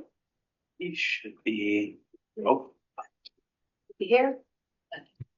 This is Blake Smith with Zion Pharmaceuticals. Thank you. Yep. Just to the point of other limitations of drugs, rescue drugs like naltrexone, benzos, SSRIs, opioids, fentanyl, cyclosporin, chemotropes, and many others are all limited. So to say that there aren't drugs that aren't limited, in any other way is not true. In fact, doctors can't prescribe beyond certain levels for certain drugs. That's one of the main reasons for LD studies. And one of the major points is I hear all the time is there's not enough studies in cannabinoids. And though we have not seen tremendous data around LD numbers, it doesn't mean that just because we don't have data that there aren't limitations to cannabinoids.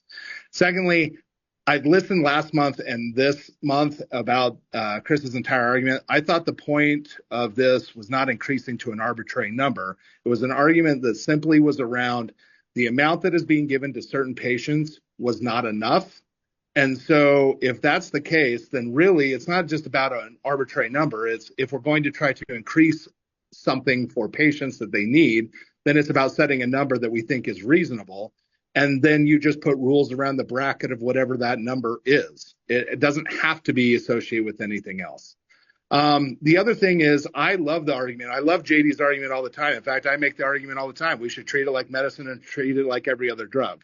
However, until doctors and providers actually prescribe, it is different. It fits much more like a supplement or something that along the FDA lines in terms of those types of rules than it does a drug rule, because we simply don't have doctors prescribing cannabis, although I'd love to see it get there. And I'm going to be out of time. So that's it. Thanks. Okay, Blake, one more thing. Do you know when they set those restrictions on those meds that you listed, is it based on like toxicity level? What is that based on? It's almost always based on toxicity. And that usually every other drug that comes to market has to go through toxicity as well as LD testing. And there's a whole slew of other tests that are required. And so the data gets formulated based on that. Thank you for reiterating that. I agree with everything Blake just said.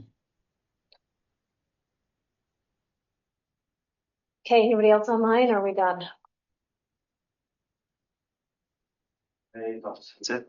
Okay, let's go back to the board to have our final thoughts. Maybe JD could make one of his beautiful motions. I don't know. So on my motion, I appreciate being disabused of my ignorance. You're the lawyer. So, You should make the motion. Yeah, one y'all can make it if you want to.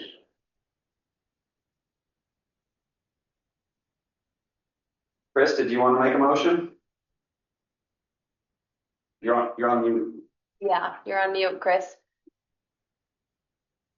I think, do you have to unmute it? There you go. Oh. There you go. No, it's, yeah, I got it. Yeah, I would like to make a motion at this time.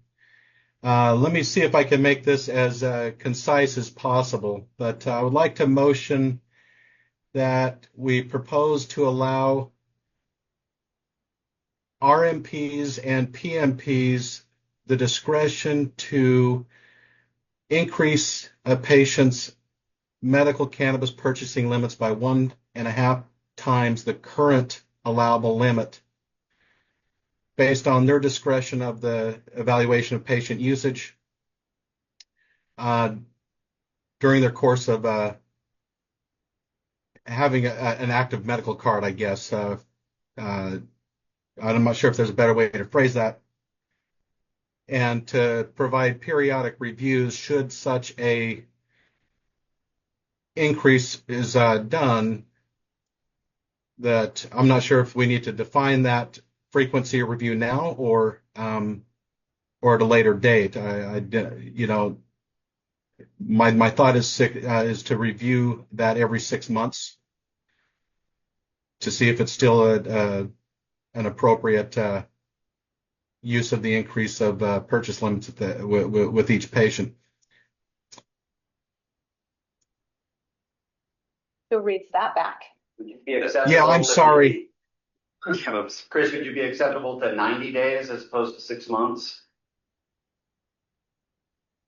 I think 90 days would also work as well. A review every 90 days to determine if the continued use for another 90-day period would be appropriate. I don't know what Robert's rules are on this, but when somebody's made a motion, but I feel like majority of the board liked it better when we didn't have an arbitrary limit. We just let the discretion take over. Robert's rule, you gotta wait for a second for it to come forward. Yeah. So they'll get a second. Well, then Motion fails. we're gonna wait a minute and see if anybody makes a second. Makes sense.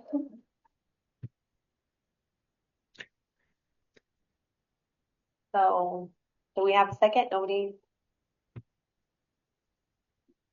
That motion fails. That motion failed. So, Yes, a new motion. does anybody else want to make a motion? I can give it a try. Yeah. Okay, we can do this. Best of luck. Okay. Would like just, okay. This, so I'd like to make a motion that we allow RMPs and PMPs the discretion to recommend to go beyond the limits that medical cannabis program has set for medical cannabis purchasing, and to be able to use their discretion to, to go above that with no limit, and that to be reevaluated. I don't know if we should do 90 days. With no limit, I think 90 days. Yeah, to be reevaluated every 90 days. Also, I think in there that we need to just make clear that when they go above that, the Department of Health is notified.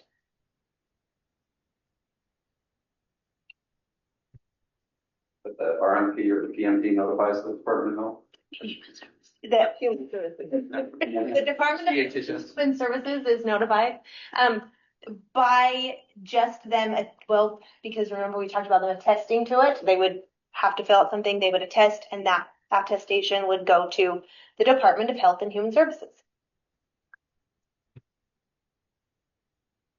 Just if I may, Des, you're Yes, saying please. with the reevaluated every 90 days, is your motion to say that at the 90th day that would expire at midnight if the RMP or PMP did not continue it?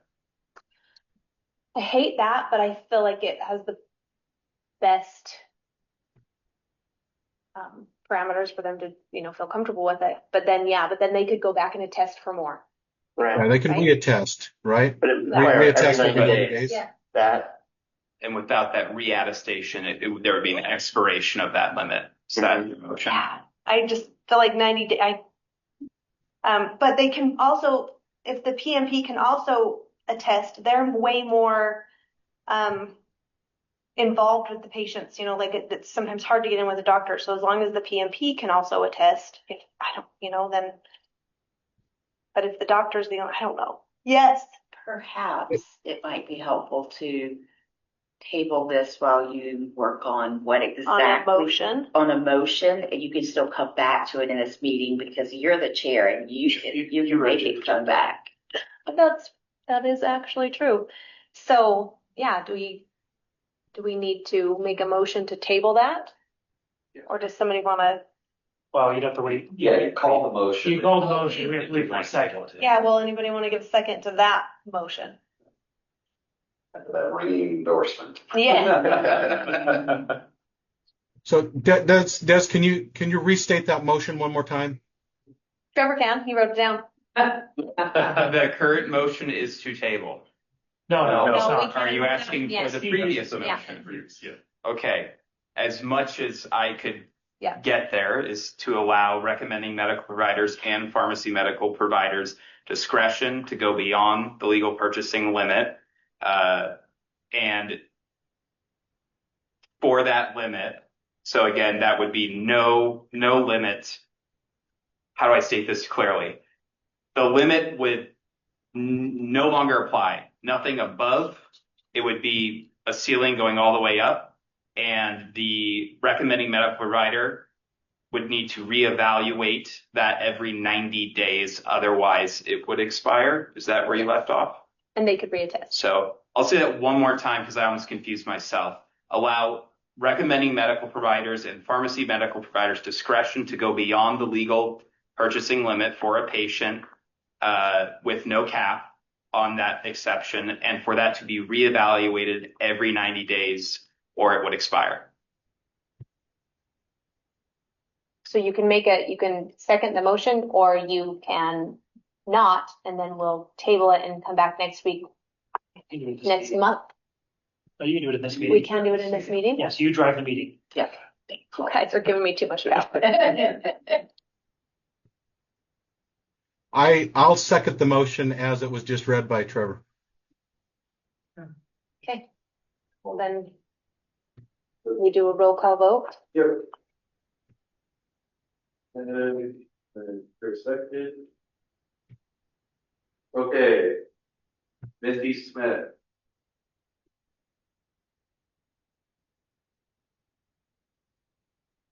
You're muted, Misty. There you go. I'm going to, is it an option to abstain? Because I would like to, I need more information before I can vote yay or nay. I don't feel comfortable without looking Having a farther. little bit more clarity. Yes. I think that's a no vote, Misty. Okay. But we can. But you explain why. I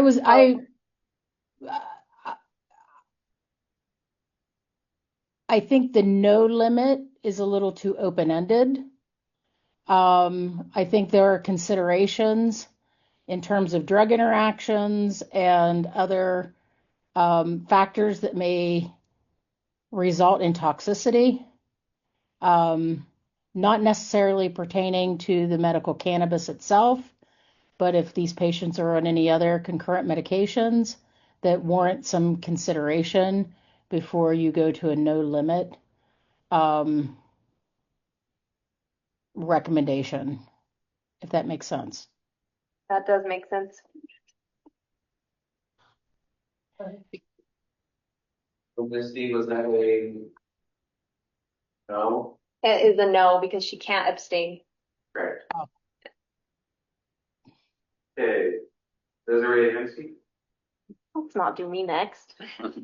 I'm still thinking about it. Good, great.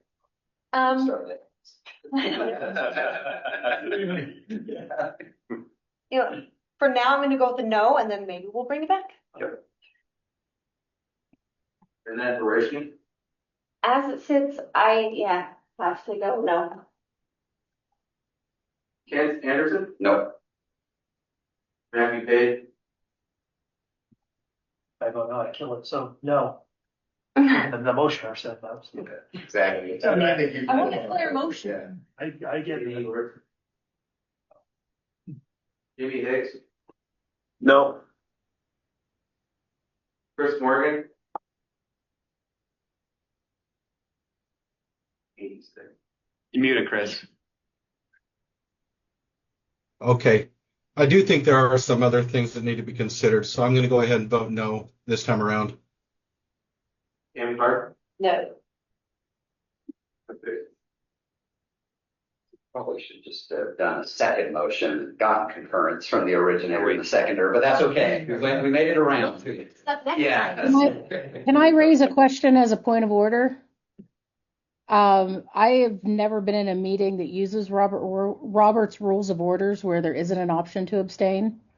I think it might warrant some investigation into that. Yeah. We can include that in some materials that we send out and investigate it. Okay. I'll have to see that. Yeah. And I don't believe the board's bylaws prohibit it, but I can get you more information, Misty. Right. It's a viable option when you're not wanting to eliminate a topic, but you just need to delay it to gather more or additional information. That typically is what you'll see is the first and second will happen, and then they'll be open for discussion. And that's where typically members will say their feelings of why I'm going to vote one way or the other, or gosh, I need more information. And then there's an opportunity for a friendly new motion. And that's, Misty, what we should have done. Yeah. Was to go that approach. But I don't know about the abstain from Robert's rules. I don't have my book. I think we have something though that we can all agree on if we can just get the right language there. So correct. And I don't know that we'll be able to bring it back this time because I don't even have AI open, so I can't come up with something. And so we need. So what do we think? Do we just table this or? There's another hand up, by the way. Yes. Oh, Jim. Oh, hey, sorry to interrupt. I was just going to say, I've sat on committees to where we are allowed to abstain. Sometimes there's situations, especially like when you work in the executive branch and the executive branch is taking a position. And so we abstain because of those types of situations. But I don't know the makeup of this committee or how it works, but I have been in other committees where that's been allowed. Just FYI. Thanks, Jimmy. And I think it's what we could do is make a motion to bring this back next meeting. With maybe some proposed Motion. recommendation. Yeah. Yeah. Okay, if somebody wants to make that motion. So Okay. Okay, can we just do we have to do a roll call vote on that? no, we need us first and a second. Or We- I don't We got it. Andy seconded it. I moved it. You can Or do Andy seconded it. a voice vote. Just re-agendize it. You can. Yeah, that's would be my thoughts. Yeah, you don't need the motion. Just to make sure it's on there. If you need a motion, you can just read. No, you can just, you run the meeting, so you can just move on. Well then, Oh, this. Yeah. Then you do all the seal. Yeah. That motion. okay, well then we will move on to number 7, Mr. Page, medical cannabis pharmacy discounts. I'll pull up that spreadsheet. Yeah.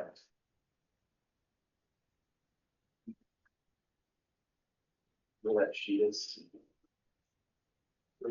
Yeah, that works good. Yeah. Present, oh, good, it is present, okay. And then you have a metal. I do, we'll go through this. The memo just talks about some of the things I have interesting.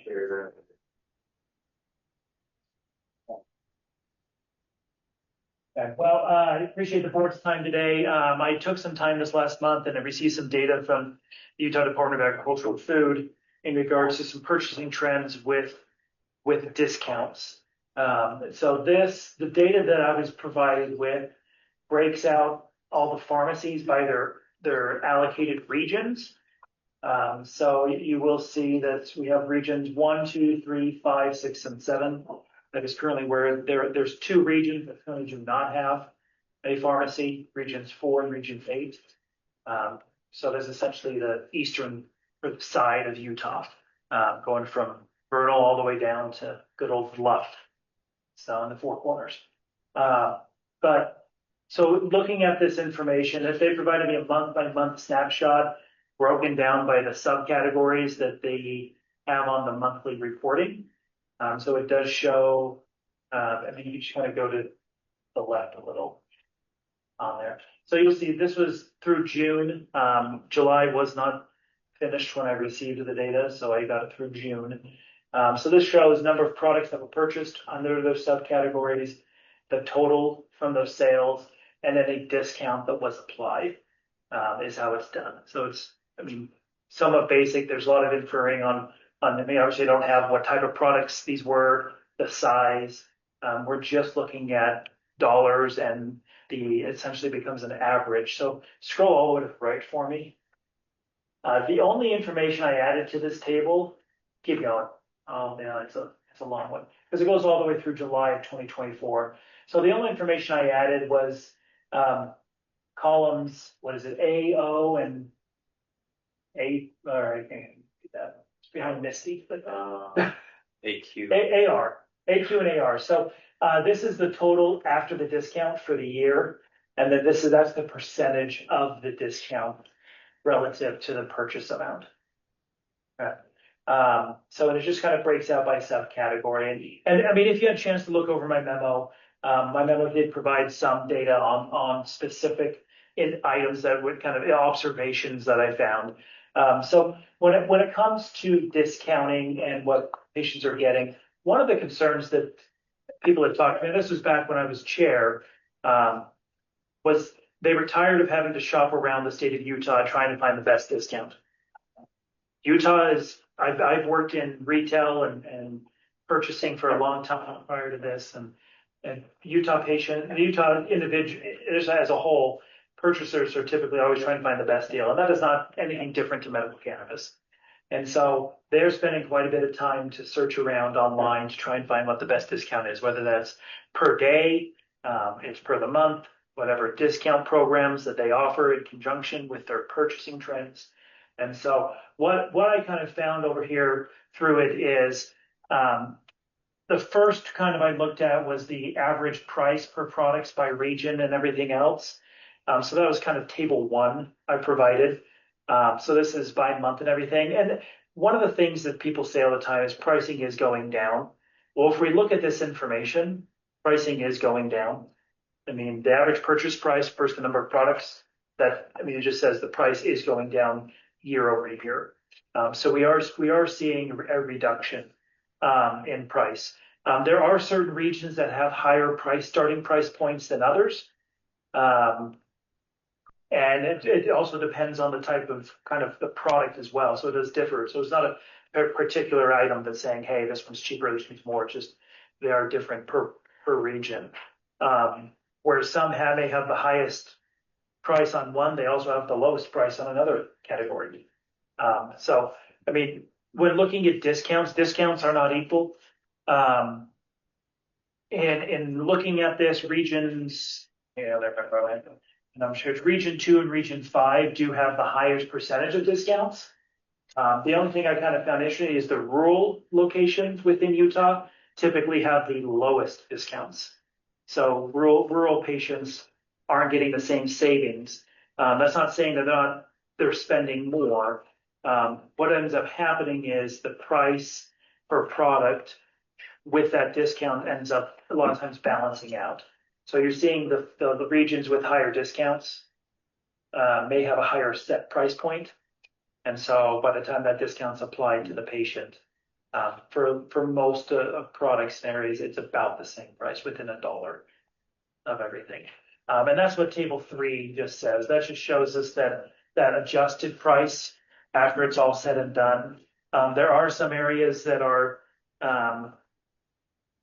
there are some products that are a lot cheaper. You're seeing, I mean, the biggest one that I found in here were cartridges. So that's vape cartridges, anything within that subcategory. And typically those in a more urban area are seeing a lower price point than those in a rural area.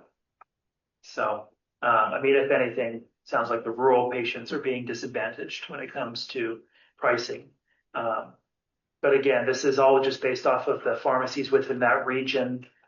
Some may have some rural and some urban. They might be lumped in there together. So it might be balancing that out. But I mean, I think for me, one of the things that I was kind of looking at is, how do you balance the needs of a patient versus the needs of the program? And the concern that, I mean, people had what it brought to me was, they were just tired of having to shop around. I mean, they were doing it because they wanted to get the best deal. And so I'm not coming to the board with, it's kind of what we've done in the last couple of months is coming with data and analysis and saying, is there some sort of, just kind of we work through this together? Is there something that someone would like to work on, a sort of memo together to present, to get a recommendation to the legislators to look at discounting? And really, when I looked at around it, there's not really a lot of states that are out there limiting the types of discounting. What they are doing is they're limiting, they do have like transparency when it comes to pricing and what that pricing looks like. And so whether that's the wholesale price, the retail price, or if they're discounting and what does that actually apply to? And are they misadvertising discounting is what they look at. Again, the analysis I received has nothing to do with any of those data. I'm not looking at, I didn't dig into certain pharmacies. I didn't look at their websites. I just got the data that was provided to me from the Department of Agriculture and Food. So with that, I mean, I think really the only recommendations that I kind of saw is whether you have oversight of competitive practices. Right. I mean, obviously, we can see within the purchasing of discounts between regions, there are some regions that give more discounts than others. Enhancing access in rural areas. Obviously, when there's multiple pharmacies in a region, you're seeing competition, and competition typically drives pricing. And then the other one is patient education on product options, allowing them an easier mechanism to find the most affordable medication for their needs. So with that, I'll bring it back to the board for any questions. I would say the 3 things that you talked about already exist. We already have in the law anti-competitive business practice and the ability to control for those. We are adding 2 pharmacies in 2026 and 2027, specifically in underserved medical areas. So I believe that's at least been addressed to this point. And processors may now have websites and may also host targeted marketing events in pharmacies. And I understand that, patients, it is difficult, right, to have to shop around and find things, but I also know that at least some of the data didn't look like it accounts for the difference in, product sizes. Yeah. Right, and some of those things. Also, it was hard to tell what region is what. It didn't match with the regions that are in the law, and was just wondering, what's included with what. And so I think a lot of these things had already been, addressed, and I think pricing is dynamic, right? And pharmacies decide what business model they want to follow, right? Some people start with more of an everyday low pricing model and they don't discount as much. Some people start with a higher number than that and don't discount as much, right? Because they don't necessarily choose. Some people start with a higher number and discount a little bit more and everything in between. But I think ultimately kind of what you said though is that when we factor it all in, I mean, it's pretty close as we go across the state. So all those practices considered, right, seem to even out, pretty good. And I also think too that, so I understand, and I think if we are going to work on anything, I think a lot of these things have already been addressed in the law. And it'll be interesting to see how these 2 rural pharmacies they're going to have, impact the access to, to medicine across the state for patients. So I just wanted to say that I think some of those things have already been addressed. And to answer your question on the regions, that was based off of trying to remember what they gave me. It was based off the current, what statute is it? R60 something? There's a rule. It's the rule.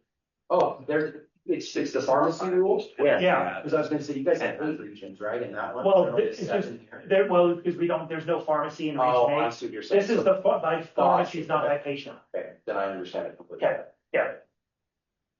Yeah, if we did it by patient, then you may not get some data from certain regions anyway. Right. So, but yeah, no, I appreciate it. And again, I recognize that, and some of those things that are in there, just whether it's not, do we feel that there's a need for additional? This was one of my last items to fill when I was chair, so I just wanted to knock it out. And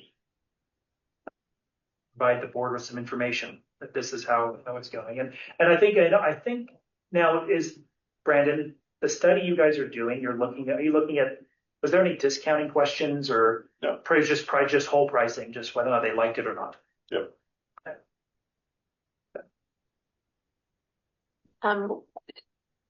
We want to go to public comment. Doesn't look like there's anybody in the room that wanted to comment on that. Is there anybody online? Yeah, please. Oh, okay.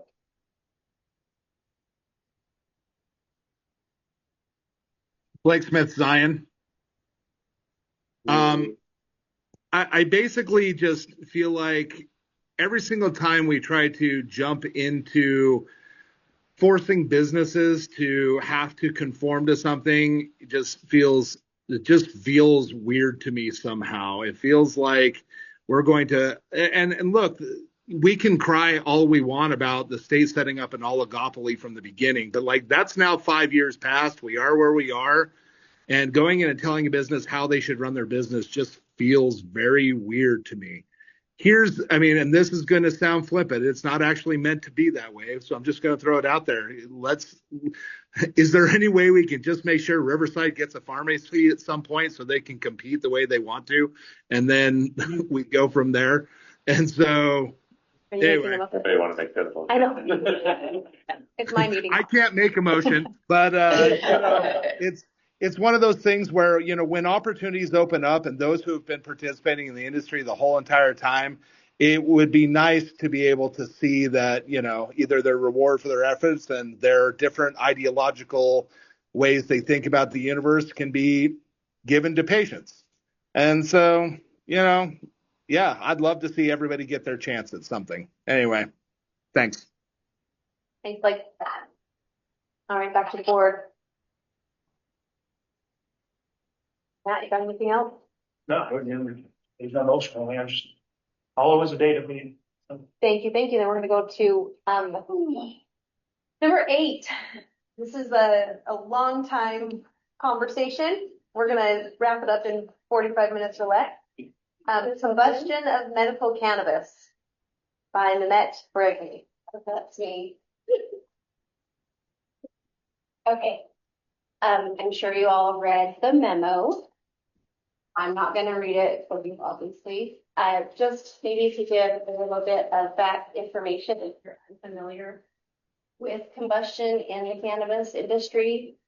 It does require, or the Utah Medical system requires patients to bake dried herb flour only. So that means no flame to flour, no combustion whatsoever. The penalty for that as a patient, the first time they get caught flame to flour, it's $100 charge. The second time, it is considered recreational use, and there is a misdemeanor charge with that, $1,000 fine, and up to 6 months in jail. So what I'm hoping and getting at is there is a cost of entry barrier for many patients trying to get into the program, especially when it comes to buying vape devices and using it the way the cannabis community here in Utah is requiring us to. No, you're doing great. Maybe explain the cost difference. That's basically, yeah, the cost difference is what I'm getting into here, and the equality and equity of making sure patients can get into it. If we're talking about a high medical user, they're looking at a frequent medical user. They're looking at a big device that's about, $600 just to purchase on its own. That doesn't include parts for this. It doesn't include the maintenance, and it doesn't include the time, which can be really big for anyone who's sick and chronically ill. Whereas, something that's combustible, either it's a pipe or a rolling papers, those are easily accessed, about $10 for those, and a medical user can be using that. What I'm really trying to go for here is just removing that it's criminal to take flame to flower. So that's my aim at making sure that cannabis users and medical cannabis users here in the state using their card might out of necessity need to take flame to flower from time to time. And I don't want them to be criminalized for that. So that's my aim for bringing this to the table and have a discussion about it. So not making it a legal dosage form, but just decriminalizing it if they are caught using it for medical necessity. Is there parameters set up like where they could use it? So far, no, but there are already those parameters in place in the system, right? They already have the rules of no public use, right? No use in your car, right? I don't have the whole list of everything where it is, but I'm talking about at home use. And the reason it is getting brought up, I'm not advocating for anyone taking flame to flower. I'm just trying to make sure that it's not criminal for them if they need to. Many circumstances come up, like the device I use is a plug-in to the wall. So what happens when we have power outages? Patients already put in, $600, $700 and decided to use the machine, but you can't use it and medicate because your power's out. We don't have contingency plans like that, right? And patients don't feel like flame to flower is a contingency plan because right now it is considered illegal and an illegal form to consume in that way. So I'm not condoning it. I'm not even saying it's good for you. I just want to decriminalize it in case patients need to use it when they need to use it and how, especially with a product and medicine that they have legally purchased within our state. I think it's also important to note that whenever we talk about the medical cannabis program and where we're at, patients bring this up all the time. And predominantly it's our veterans that will say, that's still the way that works for me the best. I also have had a couple pain patients, more than a couple pain patients tell me that, and I don't understand the science behind it because when you look at the science, less of the THC burns off in the vaporization process, but you can find patients in every state that will say that flame to flower works the best for reversing pain. So this is I think like Nanette said, isn't something that she was bringing up for personal benefit, but it is something that we fear all the time. Whenever changes to the medical cannabis program are brought up, this will be either first, second, or third on the list of patients. So it's worth a healthy discussion of saying we recognize in the medical cannabis program right now, if you decide to take flame to flower, the first time it's fix a ticket is what we called it when we wrote it. It's $100 fine. After that, you are treated as a recreational user. So if you have, kids, they're, subject to any of that happens when you get caught with illicit drugs. All of those penalties are now on your doorstep. So I think it welcomes a discussion. And one public, online from Chase.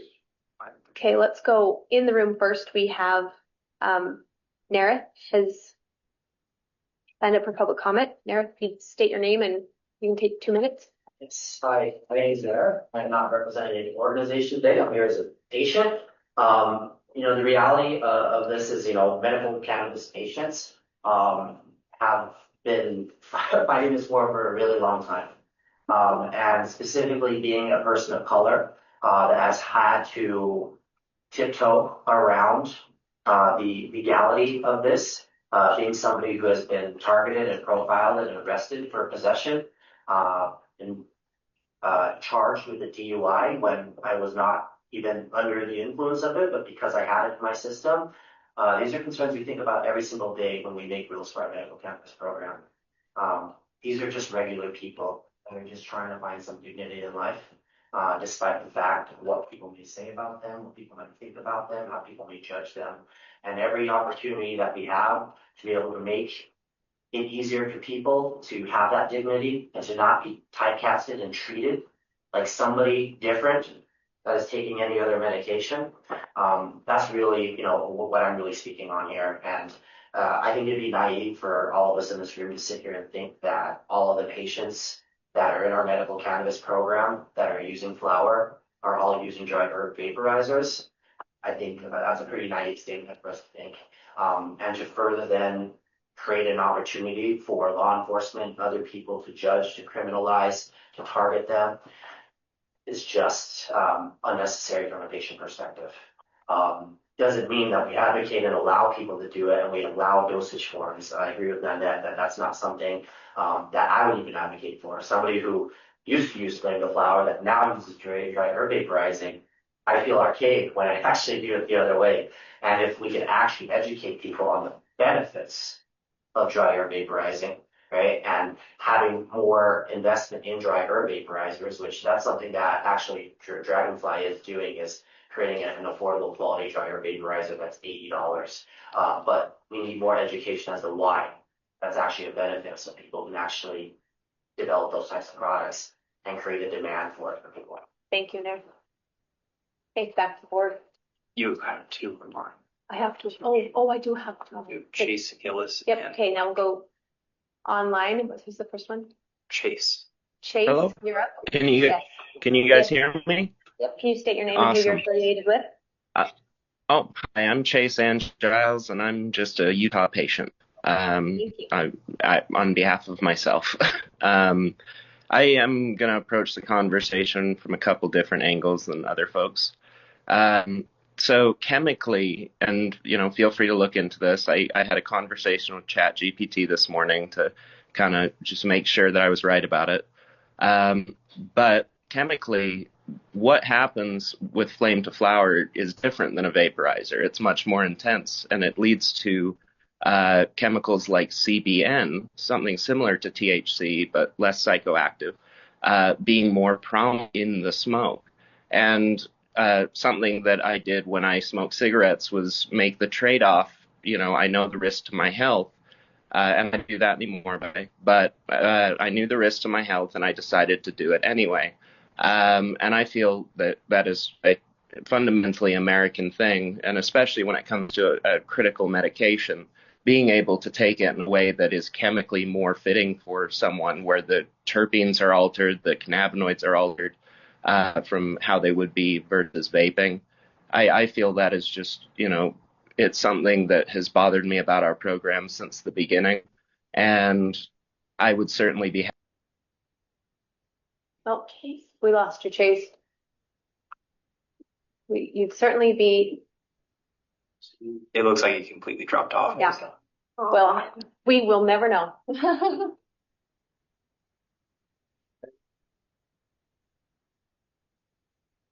Blake, Okay.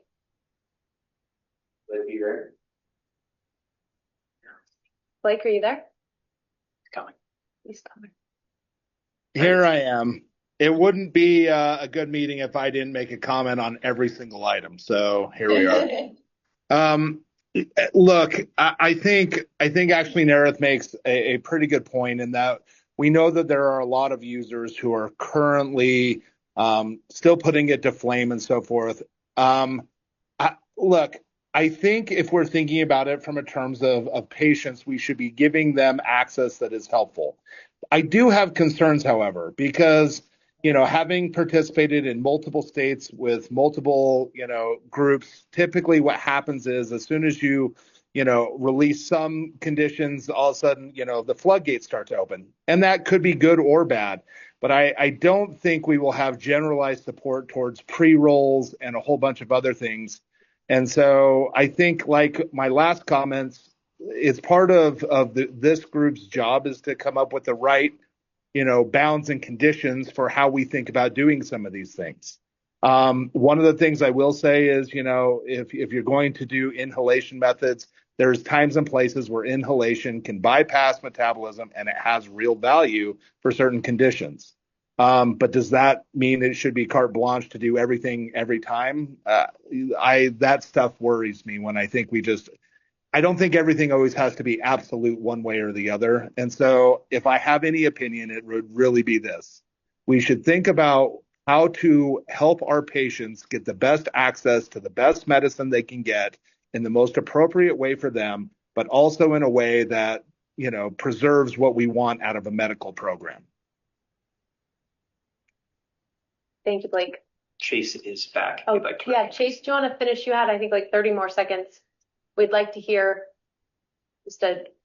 we lost you right at where you were saying kind of how you felt. He's coming. Hello. Hey. Hi. Welcome back. Hi. Yeah, I was sorry about that. It cut out. And luckily I got back. But yeah, I was just saying it's chemically different and there may be risks that come with smoking, but me personally, as an American, I'm happy to take those risks for the benefits that it provides me, like an increased sedative effect. And of course, other people may choose differently and want a vaporizer for their health, but if it was legal, I would probably smoke again for the benefits that it provides uniquely. Thanks. All right, thank you. All right, now I would go. We're no longer in the medical world, we're in the legal world. So this is what I do have a health and educated opinion.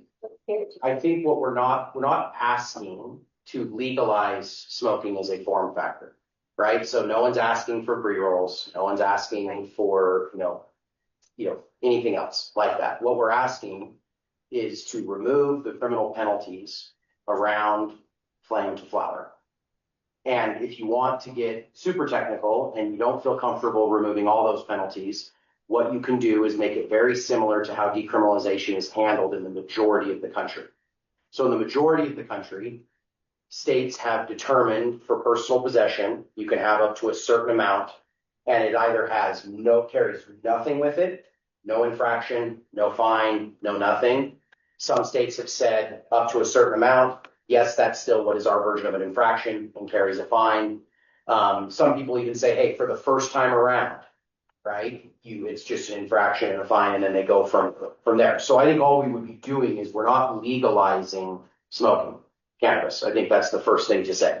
We're also not advocating for pre-rolls and all of these other things that are available in other states.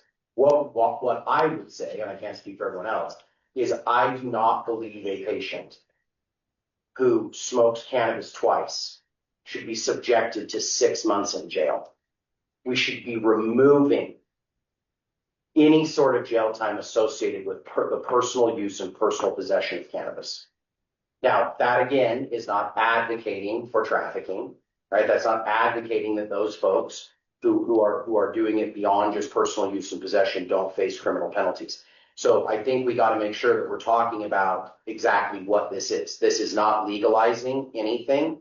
What this is doing is removing the possibility of criminal penalty. And you can do that in one of two ways. You can either keep in place the way the law states right now, that for every time a patient were to be caught smoking, they would be subject to an infraction, a $100 fine, and then remove the possibility of a misdemeanor at any point. Or what you can say is, we are going to decriminalize smoking to the point where there is no penalty associated with it.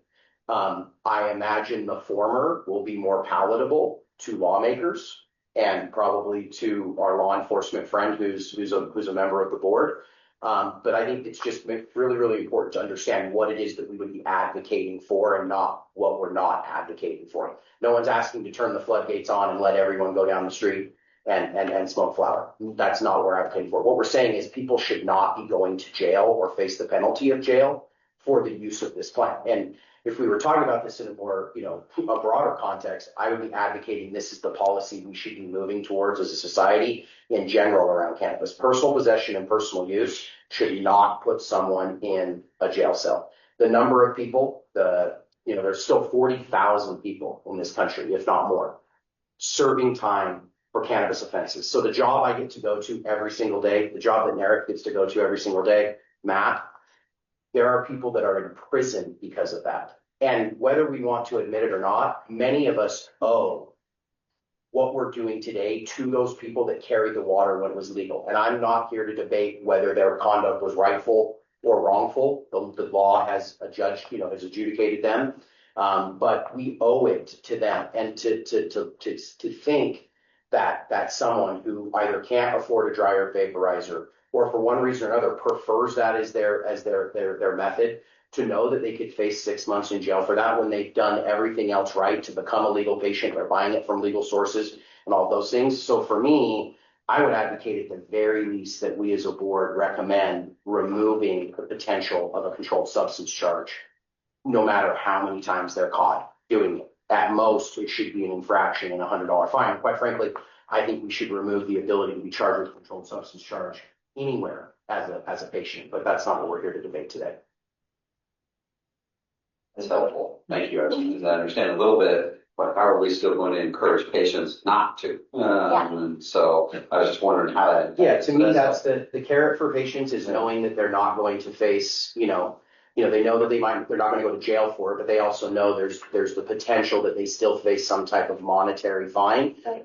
But also with a misdemeanor, you face the potential of $1,000 fine as well, right? So that's pretty prohibitive. That's what twice as expensive as the vape and stuff like that. So if we're really worried about putting financial burdens on patients, I think that decriminalization is absolutely the answer here.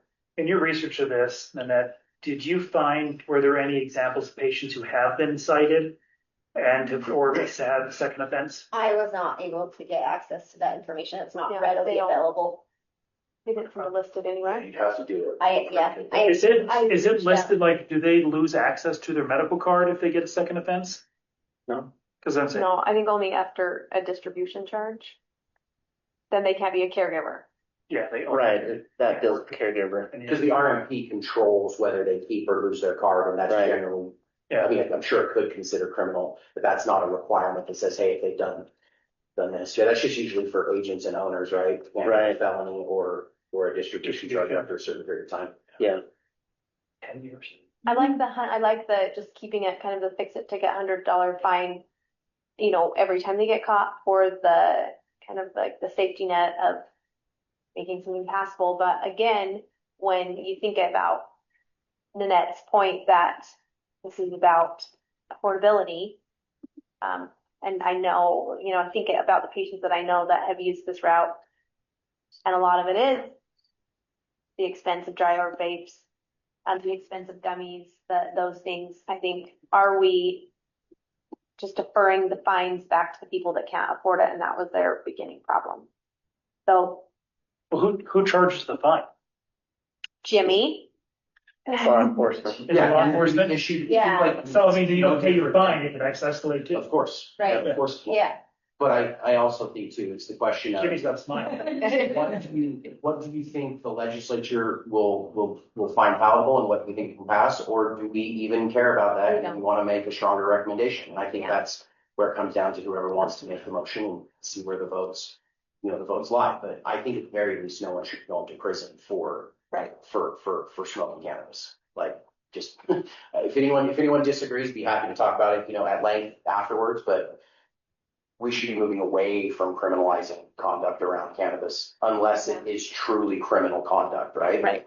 Not conduct that we just in the past have thought to be criminal. Because even to Nanette's memo, right, 9 of the 18 medical cannabis only states, right, do allow smoking as an approved form factor. And we're not coming, Nanette didn't come to the board and ask for, that to be added as an approved form factor. I think what she really wants is for the criminal penalties to be removed, right? Because and part of what Narek talked about and is these types of things can follow you forever. And it would be a shame to see someone get derailed because they made the decision to smoke cannabis and they get involved in the criminal justice system. So I think it's thinking about it more from that perspective than anything. And I think that the states, adult use aside, right? We're a medical cannabis only state, so I'll speak to that only. The states, in my opinion, that are doing the best from a medical perspective are those that have good, accessible, well-regulated medical cannabis programs, but they also recognize the reality of cannabis and they recognize the other side of it, the social justice side of it and the criminal justice side of it that for many, many years has been completely lopsided. And this, I think, would be an attempt to move in a more, in my opinion, rational, direction. I agree with you on the criminal side. I think that I absolutely support that. If there is no penalty, it almost seems like de facto you're saying that the form is now allowed. You're not saying there's no penalty to consume it however you want it. So it may not be saying that is the allowed form factor. How is that? There still would be penalties using it in public spaces. Okay. In your car. There's still going to be many penalties that exist. Just the combustion one won't carry its penalties. If you get caught in your own home, there's not going to be a penalty. Yeah, it'd be similar to vaping, Okay. in public. Okay. Yeah, because the public aspect of it and the other limitations they have would still continue to be applied. I'd love to have that conversation at some point, but that's not what we're here today to talk I about. mean, the law simply states that private area unless it's a medical emergency. Yeah. Okay. An emergency medical. Necessary. Yes. Medical Yeah, no, they define emergency medical event. medical emergency in the law and refer you another place and it's Yes. There you go. So Yeah. So I mean, there's already limitations on where it can and cannot happen. I talked when I talked with Nanette about this. I think opening it up to patients, again, it goes back to their ability to have a choice and decide how they want to treat themselves, what's the best route. And I know we're not explicitly saying, hey, we're not putting on the vote today as we want to have smoking as a new administrative method. But without any sort of type of restriction, I mean, you can have non-monetary fines. There's ways to do things. So, like forced labor. Yeah. I've got a big backyard. Yeah. You have to be somebody's butler. A lot of weeds. My kids aren't pulling their weight. But no, I think there's ways that, you can do that. Going the 6 months and $1,000 fine, I think there's ways that as a board that definitely shows we're trying to help Utah patients, not feel that they are criminals. And again, you hear that all the time, is even though they have a card, they went through all the hoops, they still feel like they potentially could be a criminal. Even just vaping, using products that are the right way. They still feel that way. And so I think this is a good step in a good direction. Jimmy, do you want to say anything? I would love to hear from you. Yeah, absolutely. No, I appreciate the opportunity. So for me, honestly, it's been a while since law enforcement's really been involved in this process. So to kind of judge where they're at would be difficult for me right now. I know that not being able to, put flame to flower was a selling point for law enforcement. And so I don't know what their perspective would be, but I'd be glad to, kind of fill that out. But I'm assuming that as far as the law enforcement community as a whole, they'd probably still be against this policy. Thank you. All right, well, that's why we'll make a motion. Ready? I move that the board recommends statutory and administrative changes to decriminalize the combustion of cannabis flower by registered patients consistent with the current program safeguards. Can we get a second?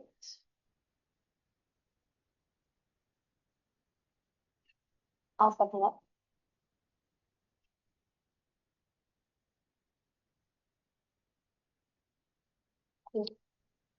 Okay. So before we do that, with Robert's rules, what's the rule on making a substitute motion? You have to wait till this one's been voted on before you can make a substitute motion? No, you can. You can do it, yeah.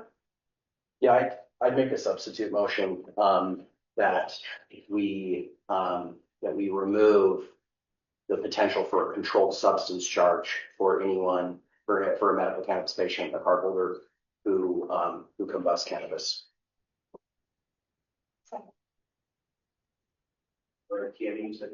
Yes. So now what do we do? So you have Robert's rules, right? So I made the substitute motion, but what does that mean for Lynette's motion? I think if they accept it. I'll accept it. Yeah. Good. Hold it.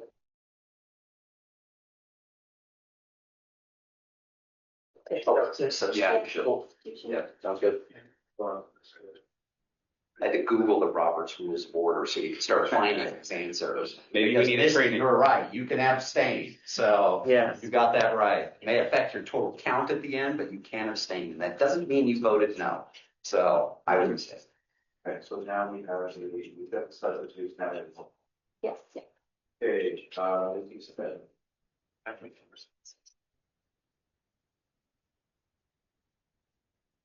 Misty, your first vote. Again? For the decriminalization, I'll vote yes.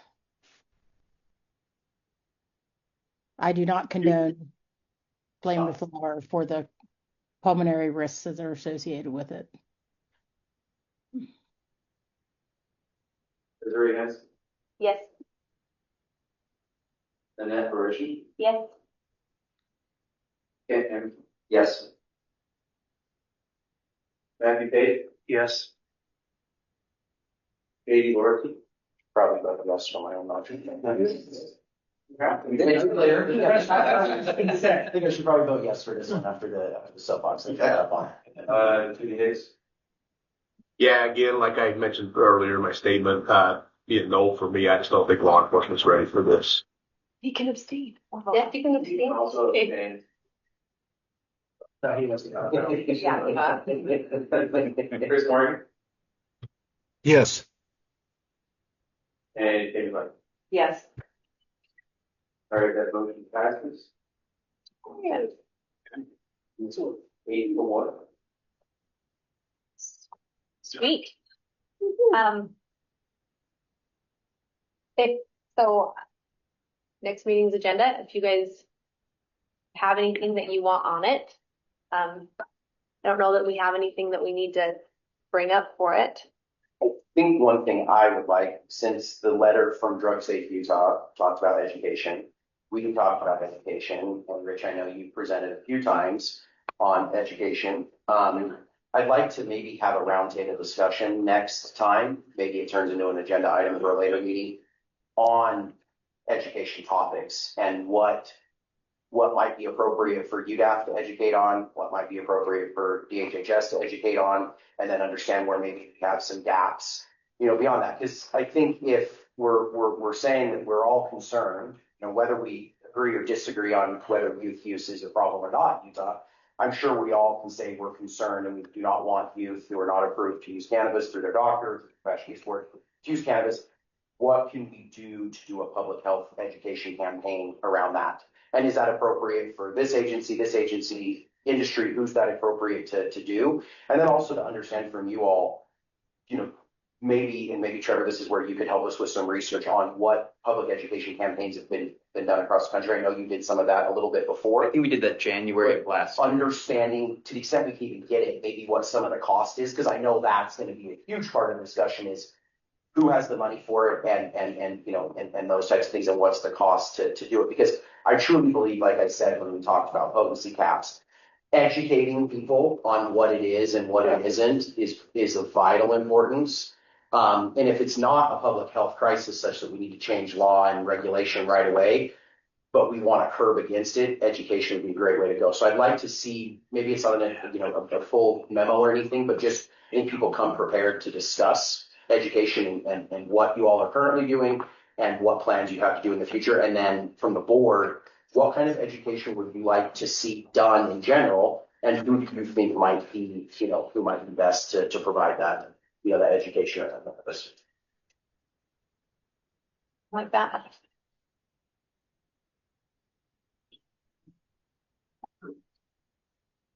I suppose also just to mention, it sounds like the board will come back with the purchasing limit. Yeah, we will work on, now what's the rule? We can email, right? Or on the interim in a group email. You can email us a quorum, right? So you can't make board decisions. Yeah, No. but you could provide information. Absolutely. Yeah. If we make recommendations via email, we have to bring it to the board. Oh, yeah. And discuss it before we make a vote on it. Yeah, I just you can't careful on the reply all. Yeah, you can't just make a vote. Right, you can't just bring it back and say, here's what we discussed, now we're voting on this. No, but we can shoot out ideas or people can throw stuff back, correct? Yeah. Sweet beans. Okay. Anything else for the next agenda that we have to cover? That's all. I'm happy to pull up your item tracker if you want to see it or just discuss later. Yeah, do you have anything? No, I was just going to say it will be the meeting before when the working governance group starts meeting in October. Right. So it's a good meeting as a board if we want to have any further presented. I do need to reach out to them. The extent that you get them not to meet at the same time. Right. That will happen. Right. They're perpetually the third Thursday. They are the lawmakers and they set their own schedules, but that would be definitely helpful. Yeah. Okay. And also to the extent the governance working group, if we can go back to that last meeting they had, I know they did talk about a couple of things they were going to work on. I know one of those has already come in front of this board, which was the problem solving courts. Mm-hmm. But if there is anything we can glean from that meeting that they're working on, if we need to fill in the agenda items, that might be good, because we'll start to see that stuff before we know it. Okay. All right, then I guess we'll talk about the rest of that on our meeting in 3 days. And then I'm just waiting for the last motion. Motion to adjourn. Seconded. Done. Thank you. Thank you. Good job. Thank you, Chris. I'm in Alaska. Yeah. No, he's got 4 days left. Yeah, go do it. What did we see? Yeah, he's going to rural communities.